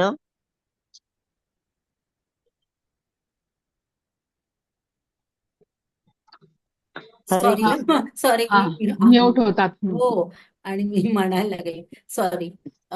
हरे कृष्ण. वर्तमान शरीराचा त्याग करण्यापूर्वी जर मनुष्य प्राकृत इंद्रियांचा आवेग सहन आणि काम आणि क्रोध यांच्या वेगांना आवरू शकला तर तो योगस्थित आहे आणि जगात तो सुखी असतो. हरे कृष्ण. हरे कृष्ण. आता कृष्ण इथे काय सांगतात की इंद्रियाच्या वेगांना सहन करायला हवं आपल्याला. वेगांना सहन नाही केलं तर कर्मबंधनात आपल्याला अडकावं लागेल, म्हणजे परत जन्म घ्यावा लागेल. आता जर कोणी शेवटच्या श्वासापर्यंत काम क्रोध लोभ या वेगांना सहन करू शकला ना, आपल्या बुद्धीला कृष्णाच्या कमल चरणांशी स्थिर करू शकला, तर असा जीव भौतिकामधून मुक्त होऊ शकतो. पण जो वेगांच्या आहारी जातो तो मात्र बद्ध होतो. भौतिक जगाची क्षणभंगुरता जो समजतो त्याला कळतं की एक दिवस सगळंच निसटून जाईल. आपण ज्याला आपला देह म्हणतो तोही संपून जाणार आहे. केवळ भगवंतांची भक्ती आपल्या जवळ राहणार आहे. आणि या वेगांना नियंत्रित करण्यासाठीच आपल्याला साधनेचं महत्व आहे. गुरुजी आपल्याला साधना देतात ना, कारण ती आपण या आवेगांना किंवा वेगांना बळी पडू नये म्हणून. कारण ह्या आवेगांना बळी पडलं त्याचा परिणाम खूप भयंकर भोगावे लागतात आपल्याला. जसं आता कोणाला धनामध्ये धनसंपत्तीची लालसा असते, कोणाला स्त्रीमध्ये काय म्हणतात तो विशेष लालसा असते स्त्रीची, कोणाला सत्ता उपभोगायची असते, कोणाला आहारामध्ये अनियंत्रित मांसाहार करायचा असतो. अशा विविध इंद्रियांच्या इच्छासाठी मनुष्य आपलं जीवन वाया घालवतो. आणि हे भोग करत असताना पुढे कुठलं शरीर मिळणार आहे हे निश्चित करत असतो. तर वेगांना सहन करणं, इंद्रिय सुख देणाऱ्या भौतिक भोगातून अनासक्त होणं हे केव्हा शक्य आहे? जेव्हा त्याहून अधिक उच्च रसाचा स्वाद त्याला मिळेल, आंतरिक सुख प्राप्त होईल, तेव्हा मग भौतिक भोगांच्या प्रती तो अनासक्त होईल. आणि जो मनुष्य अशा प्रकारे मन आणि इंद्रिय यांचे वेग नियंत्रित करू शकतो त्याला गोस्वामी असं म्हटलं जातं. गोस्वामी म्हणजे ज्याने आपल्या इंद्रियांना नियंत्रित केलेलं आहे. तर इथे हेच सांगितलंय आपल्याला की वेगांना नियंत्रित करण्याचा प्रयत्न मनुष्याने या जन्मात केला पाहिजे. जे करण्यात तो यशस्वी झाला तर तो आत्मसाक्षात्काराचा स्तर गाठू शकतो. बघा, हे प्राण्यांना शक्य नाहीये. आवेगांना बळी पडल्यामुळेच मनुष्य कर्मबंधनात अडकून पुढे प्राण्यांचं शरीर मिळतं. प्राण्याला हे शक्यच नाहीये. हे इंद्रिय संयमन हे कुठे होऊ शकतं? केवळ मनुष्य जन्मामध्ये होऊ शकतो. आणि ह्याचा लाभ आपल्याला काय होणार आहे हेही आपल्याला समजतंय. आणि ह्याच्या विरुद्ध आपण गेलो, इंद्रिय संयमन करू शकलो नाही, आहार निद्रा भय मैथून हे अनियंत्रित प्रकारे पशुसारखं केलं तर त्याचा परिणाम पण भयंकर होणार आहे. 24वा श्लोक माताजी. हरे कृष्ण. हरे कृष्ण. योऽन्तः सुखोऽन्तरारामस्तथान्तर्ज्योतिरेव यः स योगी ब्रह्म निर्वाणं ब्रह्मभूतोऽधिगच्छति. हरे कृष्ण. हरे कृष्ण. ज्याचे सुख अंतःकरणात आहे, जो अंतरात सक्रिय आहे आणि जो अंतरातच आनंद अनुभवत असतो आणि ज्याचे ध्येय अंतरातच आहे, तो वास्तविकपणे परिपूर्ण योगी आहे. तो ब्रह्मामध्ये मुक्त होतो आणि शेवटी ब्रह्माची प्राप्ती करतो. हरे कृष्ण. हरे कृष्ण. आता ज्याने आपल्या हृदयामध्ये स्थित परमात्म्याशी तादात्म्य केलेला आहे तो या शाश्वत आनंद सुखाचा जो स्रोत आहे म्हणजे कृष्ण आहेत त्यांच्या बरोबर जोडलेला आहे. त्यामुळे अंतःकरणातच तो सुखाचा अनुभव घेऊ शकतोय. आणि अशा व्यक्तीला मग बाहेरील गोष्टींपासून जो आनंद प्राप्त करण्याची आवश्यकताच भासत नाही. म्हणजे तो उच्च रस जो आपण म्हटलं ना, त्याचा अनुभव तो सतत प्राप्त करत असतो. त्यामुळे भौतिकामधले जे क्षणभंगूर भोग असतात त्याची अपेक्षाच तो करत नाही. आता अशी अवस्था जिथे आहे त्याच्यामध्ये स्थित परमात्म्याशी त्याने जोडून घेतलेला आहे. या अवस्थेला ती ब्रह्मभूत अवस्था म्हटलेलं आहे. आणि अशा अवस्थेप्रत उन्नत झालेला हा कोण आहे? हा निष्काम कर्मयोगी आहे. त्यांनी निश्चितपणे आता आपला म्हणजे भगवत धामामध्ये तो प्रवेश त्याचा निश्चित आहे. बघा, ही खूप प्रगत लक्षणं आहेत त्याची, म्हणजे हे सगळं करून घेणं. आपण या मार्गावरती अजून म्हणजे काय म्हणतो ते जस्ट चालायला सुरुवात केली आहे, त्यामुळे आपल्याला कल्पना नाही करू शकत आहे. पण जर का आपण विचार करून बघितला तर तो किती सुखी असेल, कारण त्याला अशा या प्रकृतीच्या कुठल्याही द्वंद्वाने तो अडकलेला नाहीये, सम ह्याच्यामध्ये आहे. आपलं जसं होतं ना, आज सुख आहे उद्या दुःख आहे, आज काहीतरी चांगलं वाटतंय उद्या वाईट वाटतेय मनाचं, हे ते नाहीये. तो ह्याच्या सगळ्यापासून मुक्त आहे, परमात्म्याशी त्याने जोडून घेतलेला आहे. अशी एक म्हणजे विलक्षण त्याची ही स्थिती आहे. 25वा श्लोक. हरे कृष्ण माताजी. हरे कृष्ण. लभन्ते ब्रह्म निर्वाण ऋषय क्षीण कल्मषः छिन्नद्वैधायतात्मानस् सर्वभूतहिते रताः. हरे कृष्ण.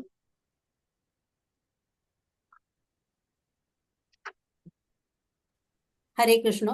जे संशयापासून उत्पन्न होणाऱ्या द्वंद्वाच्या पलीकडे आहेत, ज्यांचे मन अंतरातच रममाण झाले आहे, जे सर्व जीवांच्या कल्याणार्थ कार्य करण्यामध्ये नेहमी व्यस्त असतात. माताजी थोडं स्क्रोल करता.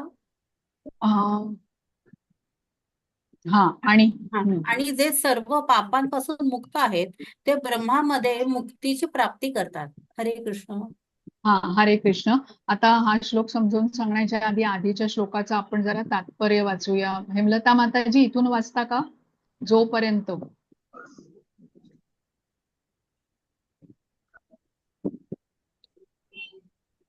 एक मिनिट माताजी. हो. हरे कृष्ण. जोपर्यंत मनुष्य अंतःकरणात सुखाचा अनुभव घेऊ शकत नाही, तोपर्यंत तो वर करणी सुख प्राप्त करून देणाऱ्या बाह्य क्रियांपासून कसा निवृत्त होऊ शकेल? मुक्त मनुष्य हा प्रत्यक्ष अनुभवाद्वारे सुखाचा आनंद घेतो. म्हणून तो कोणत्याही ठिकाणी शांतपणे बसू शकतो आणि जीवनाच्या क्रियांचा अंतरातच उपभोग घेऊ शकतो. असा मुक्त मनुष्य बाह्य भौतिक सुखांची टू द टाइम मुळीच अपेक्षा करीत नाही.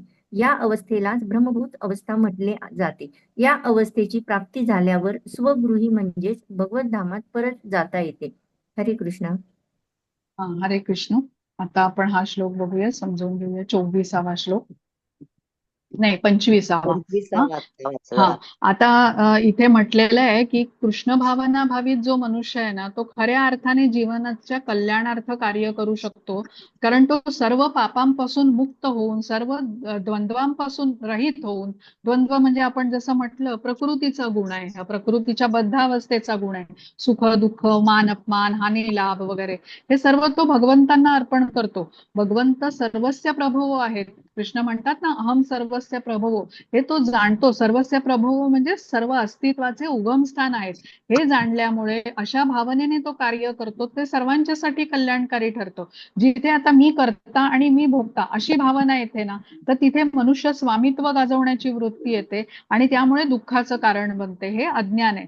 स्वतःला करता मानणं म्हणजेच अज्ञान आहे. अशा व्यक्तीला आता दुःखातून मुक्त होण्याचा मार्ग देणं म्हणजे कृष्ण भावना देणं, ज्याद्वारे तो समजतो की कृष्ण हे सर्वश्रेष्ठ आहेत, सर्व यज्ञांचे अधिपती कृष्ण आहेत. त्यामुळे सर्व कार्य तो भगवंतांच्या संतोषार्थ करतो. कर्माची फळं पण तो भगवंतांना अर्पण करतो. आता आधीच्या श्लोकामध्ये उल्लेख केलेली ही जी ब्रह्मभूत अवस्था आहे ना, तर मनुष्य कृष्णांना निस्संदेह त्या अवस्थेमध्ये सर्वश्रेष्ठ मानतो आणि तेव्हाच तो सर्व पापातून मुक्त असतो. भौतिक कल्याणार्थ कोणी कार्य करत असेल पण ते कार्य कृष्णांना अर्पण केलेलं नसेल तर ते तात्पुरत्या स्वरूपाचं सुख देऊ शकेल. कृष्णांना अर्पण केलेलं कार्य नाही म्हणजे मी करता असं मानून केलेलं ते कार्य आहे. आणि हे कार्य जीवनात आपल्याला दुःख भोगायला लावतं, हे आपल्याला अगदी समजून घेतलं पाहिजे.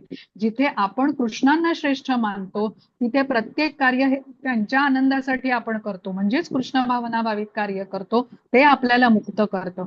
भौतिकात असूनही असं कार्य केलं तरी ते आपल्याला बद्ध करत नाही, कारण ते कार्य कृष्णांच्या संतुष्टीसाठी केलेलं असतं आणि कार्याचं फळही आपण कृष्णांना अर्पण केलेलं असतं, म्हणजेच हे निष्काम कर्म असतं. आता या 2 श्लोकात वर्णन केलेली ही जी ब्रह्मभूत अवस्था आहे ना, ही दुर्लभ आपल्याला समजते आणि ही स्थिती प्राप्त करायला कठीण वाटते आपल्याला.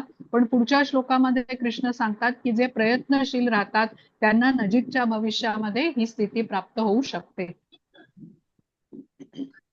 26वा. हा, हरे कृष्ण माताजी. हरे कृष्ण. काम क्रोध विमुक्तानां यतीनां यतचेतसाम् अभितो ब्रह्म निर्वाणं वर्तते विदितात्मनां. हरे कृष्ण. इथे माताजी श्लोक नाहीये. सायली माताजी पुस्तक आहे का पुस्तकात हो, तुमच्याकडे? आहे इथेच आहे. हा, एक मिनिट माझ्याकडे पण ना दिवे नाही आहेत ना, जरा प्रॉब्लेम मग या मिनल माताजींकडे आहे ना पुस्तक? आहे तुम्ही आहे, सापडलं. मिळालं का? बरं. हा.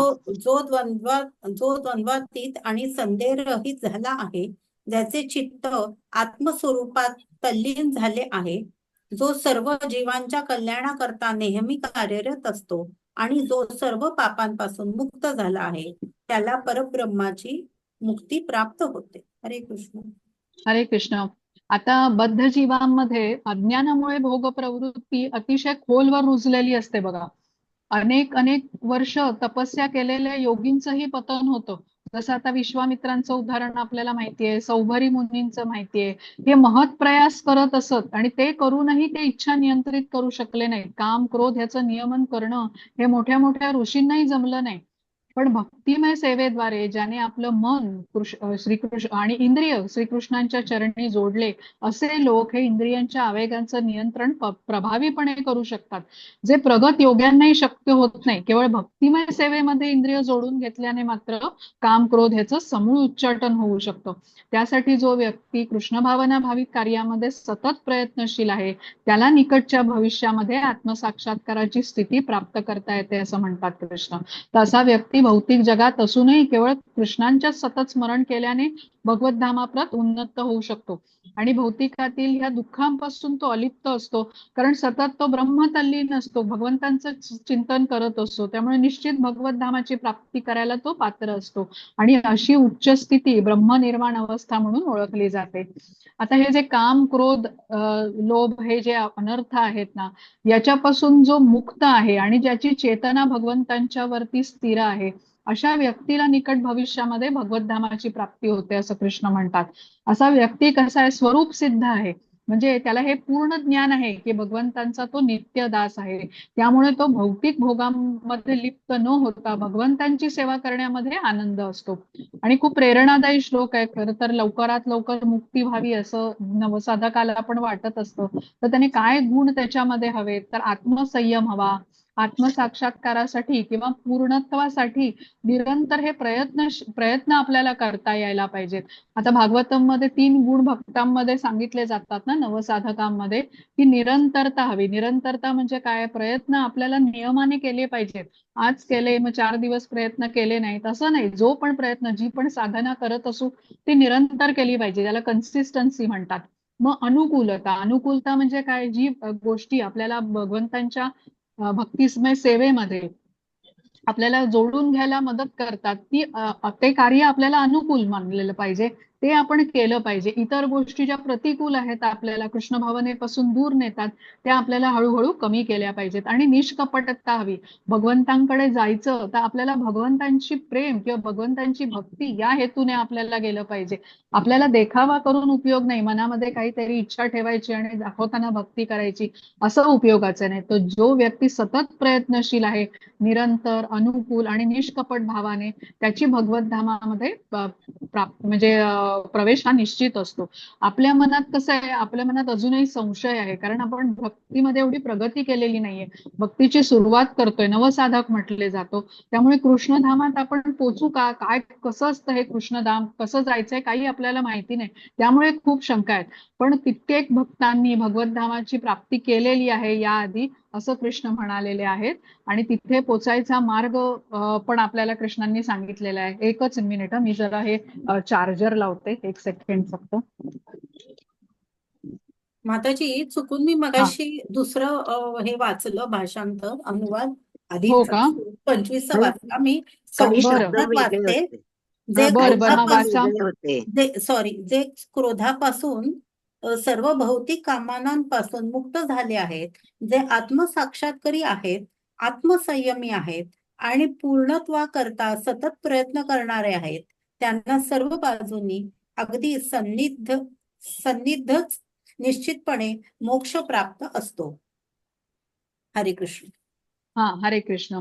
आता आपण समजून घेतलं की हे आपल्या मनामध्ये संशय असल्यामुळे, आपली भक्ती तेवढी प्रगत नसल्यामुळे आपण या मार्गाला दृढतेने पकडत नाही. आता बघा, जसे काही विद्यार्थी असतात ना, जे IIT एंट्रन्स वगैरेची तयारी करण्यासाठी कोचिंग क्लास वगैरे जॉईन करतात, त्यांच्या मनामध्ये शंका असते की मी ही परीक्षा पास करू शकेन का यशस्वीपणे, कारण पहिल्यांदाच अटेम्प्ट करतोय तो, पहिल्यांदाच त्या परीक्षेची तयारी करतोय.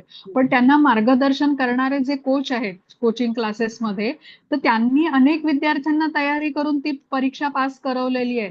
पण जसा विद्यार्थी परीक्षेमध्ये यश प्राप्त करण्यासाठी काही गोष्टींचा त्याग करतो आणि पूर्ण शक्तीने अभ्यासावरती लक्ष केंद्रित करतो, तसंच जो आत्मसंयमी आहे, तो इंद्रिय तृप्तीच्या मागे न लागता भगवंतांची सेवा करतो, तेव्हा त्याचं भविष्यामध्ये यश निश्चित आहे. इंद्रियांचा वेग ज्याने सहन केला आणि इंद्रियांना भगवंतांच्या सेवेमध्ये गुंतवण्यामध्ये तो व्यक्ती निरंतर प्रयत्नशील राहिला, तर हे यश सुनिश्चित आहे, असं कृष्ण या श्लोकामध्ये आपल्याला सांगत आहेत. इंद्रिय निग्रह मात्र केला नाही म्हणजे इंद्रिय तृप्तीमध्ये आपण गेलो तर मग आनंद कसा आहे, क्षणिक आहे, थोडासा आनंद मिळेल. पण आता इथे उलटी जी परिस्थिती आहे, इंद्रिय निग्रह केला, संयमन केलं आणि इंद्रियांना भगवंतांच्या सेवेमध्ये नियोजित केलं, तर लाभ किती आहे, खूप मोठा आहे. म्हणजे हा आत्मसंयम हा जो आहे, आपल्याला वाणीचाही केला पाहिजे, शरीराचाही केला पाहिजे, हे आपल्याला लक्षात ठेवलं पाहिजे. तर आता एखादा आयुर्वेदमध्ये बघा, ते कफ, वात आणि पित्त या 3 वरती आधारित ते त्यांची सिस्टीम आहे ना.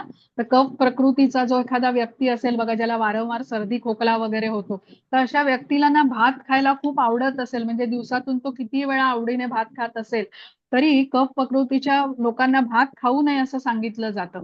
आता एखाद्या माणसाला जर का त्या आजारातून लवकर बरं व्हायचं असेल आणि पुढची काही वर्ष त्याला तब्येत सांभाळायची असेल, तर हे पथ्य त्याला पाळायला हवं.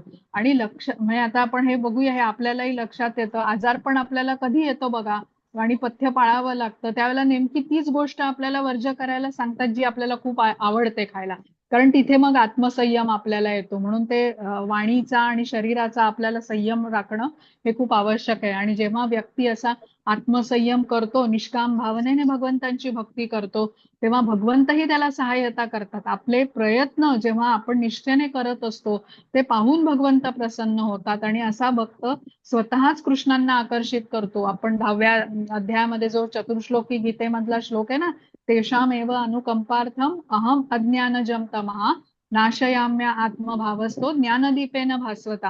म्हणजे भगवंत त्यांच्या अचिंत्य शक्तीद्वारे भक्ताच्या अंतःकरणामध्ये स्वतःला प्रगट करतात आणि आपल्या स्वबळावरती आपण ही भक्ती करू शकत नाही.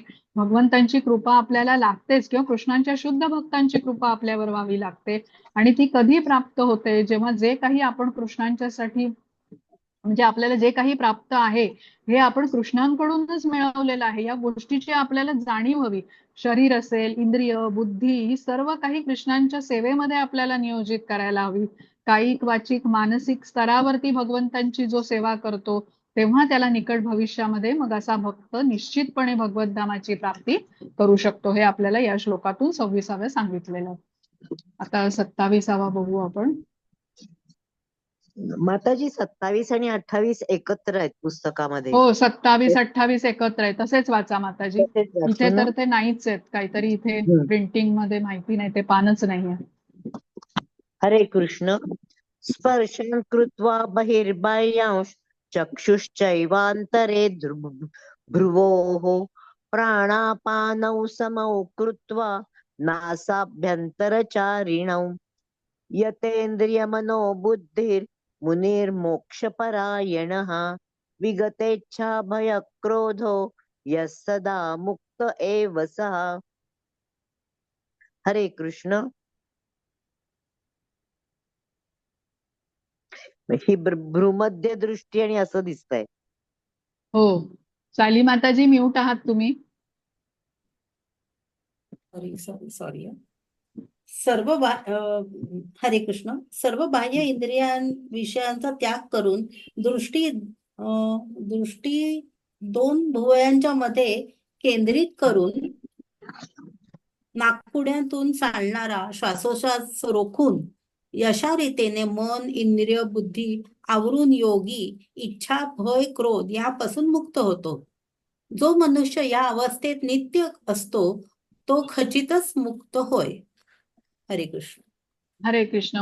आता बघा, तुम्हाला लक्षात आलं असेल तर भगवद्गीतेचा अध्याय संपत आला ना, कुठला चौथा असेल, पाचवा असेल, की पुढच्या श्लोकाबरोबर त्याची लिंक येते. आता पुढचा अध्याय कुठला आहे? अष्टांग योगाचा अध्याय. आणि या 27व्या आणि 28व्या श्लोकामध्ये भगवंतांनी अष्टांग योग सांगितलेला आहे. कारण पुढच्या अध्यायाशी ही लिंक आहे. आधी बोललेल्या संदर्भामध्ये मग अर्जुन प्रश्न विचारतो. हे तुम्ही प्रत्येक अध्यायामध्ये पाहाल. जसा जसा अध्याय संपत आला तसं ते पुढे लिंक असते. तर आता या आधीच्या श्लोकामध्ये म्हटलं आपण 26व्या श्लोकामध्ये जी ब्रह्मनिर्वाण अवस्था पोचण्यासाठी कृष्ण सांगतात अर्जुनाला की ही अष्टांग योग पद्धतीचं तुला आचरण करावं लागेल. इंद्रिय संयमन जर का करायचं असेल तर यम, नियम, आसन, प्राणायाम, प्रत्याहार, धारणा, ध्यान, समाधी ही जी अष्टांग योगाच्या 8 पायऱ्या आहेत ना, याचं आचरण केलं पाहिजे. आणि हे केल्याने मनुष्य इंद्रिय संयमित करू शकतो, बाह्य इंद्रियांपासून अलिप्त राहू शकतो. बघा, तो अष्टांग योगी कसा असतो? स्वतःच्या आतमध्ये दृष्टी वळवतो. आपण परमात्मा जो असतो हृदयामध्ये स्थित त्याला शोधण्याचा त्याचा प्रयत्न करतो. बाह्य गोष्टींपासून तो अलिप्त होतो आणि आतमध्ये केंद्रित करतो आपली दृष्टी, आणि त्याद्वारे तो पुढे प्रगती करायला बघतो आणि मग ब्रह्मनिर्वाण या स्थितीपर्यंत पोहोचण्यासाठी स्वतःला तयार करतो. आता हा जो पुढचा अध्याय आहे अष्टांग योगाचा, त्यामध्ये आपण ही सविस्तर माहिती घेणार आहोत. पण त्या अध्यायाची लिंक आता ह्या 27व्या आणि 28व्या श्लोकामध्ये आहे. आता आपण पुढचा बघूया, श्लोक 29. हरे कृष्ण माताजी. प्राणायामासारखं म्हटलंय का? हो, सगळं भुवयांच्या मध्ये दृष्टी हे करायची म्हणजे ध्यान करायचं. प्राणायाम दोन भुवयांच्या मध्ये म्हणजे भ्रूमध्य आणि नाकाच्या टोकावरती म्हणजे नासाग्र. ज्या वेळेला आपण तिथे दृष्टी केंद्रित करतो त्यावेळेला आपलं जे इथलं ब्रह्म काय म्हणतात त्याला, आज्ञाचक्र आज्ञाचक्र त्यावेळेला ते आपलं ऍक्टिव्हेट होतं. दोन म्हणजे भुवयांच्या पूर्ण मध्ये हा अष्टांग योग कसा आहे, चक्रावरती आधारित आहे ना सगळा. तर त्यामुळे आपल्या ह्याच्यात आत्ता केलं ना तरी असं आपल्याला असं सेन्सेशन जाणवतं आज्ञाचक्रापाशी. जर का भ्रूमध्य दृष्टी किंवा ह्याच्यात केंद्रित केली, नासाग्र केली तर एक थोड्याच वेळात आपल्याला जाणवायला लागतं. आणि आता इथे पुढे आपण बघू ना, त्यांनी सगळी अष्टांगाची ही दिलेत आपल्या ह्या तात्पर्यामध्ये दिलेत, पण आपण पुढच्या अध्यायात सगळं येणार असं म्हणतायत. हो बरोबर. म्हणजे तो कसा बसतो अष्टांग योगी ध्यान करायला, तर भुवयांच्या मध्ये लक्ष केंद्रित करतो, अर्धोन्मिलित डोळे ठेवतो, कुठल्या आसनावर बसतो, हे सगळा विधी पूर्ण आता पुढच्या अध्यायामध्ये आपल्याला समजणार आहे. तर 29वा श्लोक माताजी. हरे कृष्ण. भोक्तारं यज्ञ तपसां सर्वलोक महेश्वरं सुहृदं सर्वभूतानां ज्ञात्वा मां शान्तिमृच्छति. हरे कृष्ण. हरे कृष्ण. आहे का? मी सर्व यज्ञ, तप आणि आत्यंतिक भोक्ता, तप यांचा आत्यंतिक भोक्ता, सर्व लोक व त्यातील देवदेवतांचा अधिपती आणि हितकर्ता व सर्व जीवांचा कल्याणाची इच्छा करणारा आहे. अशा मला जे योगी किंवा ऋषीजन जाणतात ते संसार दुःखातून मुक्त झाल्यामुळे शांती प्राप्त करतात. हरे कृष्ण. हरे कृष्ण. आता हा श्लोक जो आहे ना 29वा ह्याला पीस फॉर्म्युला म्हटला जातो, शांती सूत्र. तर भगवंत या श्लोकामध्ये म्हणतात की तुम्हाला शांती हवी असेल तर तुम्हाला 3 गोष्टी माहिती पाहिजेत की कृष्ण कोण आहेत, भोक्तारम यज्ञ तपसाम आहेत, परमभोक्ता आहेत. सर्व भगवंतांना परमभोक्ता मानलं पाहिजे. सर्व जीवांना त्यांच्या संतुष्टीकरता कार्य केलं पाहिजे. दुसरी गोष्ट महत्वाची कुठली म्हणतायत कृष्ण, की सर्व लोक महेश्वरम, सर्व लोकांचे स्वामी भगवंत आहेत. आता बघा इतिहासामध्ये अशी अनेक उदाहरणं आहेत ना, हिरण्यकश्यपू होता किंवा अलेक्झांडर होता. म्हणजे त्यांनी जगामध्ये राज्य आपलं प्रस्थापित करण्याचं, स्वामित्व गाजवण्याचा प्रयत्न केला. एक एक करून ते राज्य जिंकत गेले, आपल्या अधिपत्याखाली आणत गेले आणि मग शेवटी त्यांचा मृत्यू झाला. अलेक्झांडरचं उदाहरण आहे बघा, 29व्या वर्षी जवळजवळ सर्व जगाचा राजा होता तो आणि 32व्या वर्षी त्याचा मृत्यू पण झाला. म्हणजे असे अनेक जीव येतात, राज्य करतात, अजूनही अधिक राज्य बळकावत जातात, काही काळ त्याच्यावरती राज्य करतात आणि मृत्यू होतो. सगळं इथेच राहतं मागे. पण शाश्वत काळासाठी या जगाचा मालक कोण आहे, भगवंत आहेत. हे आपल्याला लक्षात ठेवलं पाहिजे. म्हणजे भोक्तारम यज्ञ तपसाम आहेत, ते परमभोक्ता आहेत भगवंत. सर्व जीवांना त्यांच्या संतुष्टी करता केलं पाहिजे कार्य, भगवंतांना अर्पण करून मगच आपल्याला कुठलीही गोष्ट ग्रहण करायची ते ती आपण करू शकतो. दुसरं कृष्ण म्हणाले सर्व लोक महेश्वरम आहेत, सर्व लोकांचे स्वामी भगवंत आहेत. आणि तिसरं म्हणजे सुहृदम, सर्व प्राण्यांचे कल्याण करता, हित करता हे कृष्ण आहेत. आता जो ह्या 3 गोष्टी पाळतो म्हणजे भगवंतांना निसंशयपणे भोक्तारम मानतो, सर्व लोक महेश्वरम मानतो आणि सुहृदम मानतो, तो शांती प्राप्त करतो. म्हणून याला शांतीसूत्र म्हणतात. आता आपण हा जो निष्काम कर्मयोग शिकलेलो आहे, तर या कर्मयोगाने साध्य काय करतो, तो चित्तशुद्धी करतो, ज्ञानाचा प्रकाश त्याच्यामध्ये जागृत होतो. ज्ञानयोगी आत्म्याला व्यवस्थितपणे समजतो की शरीर काय आहे, आत्मा काय आहे आणि परमात्म्याचा शोध घेतो तो.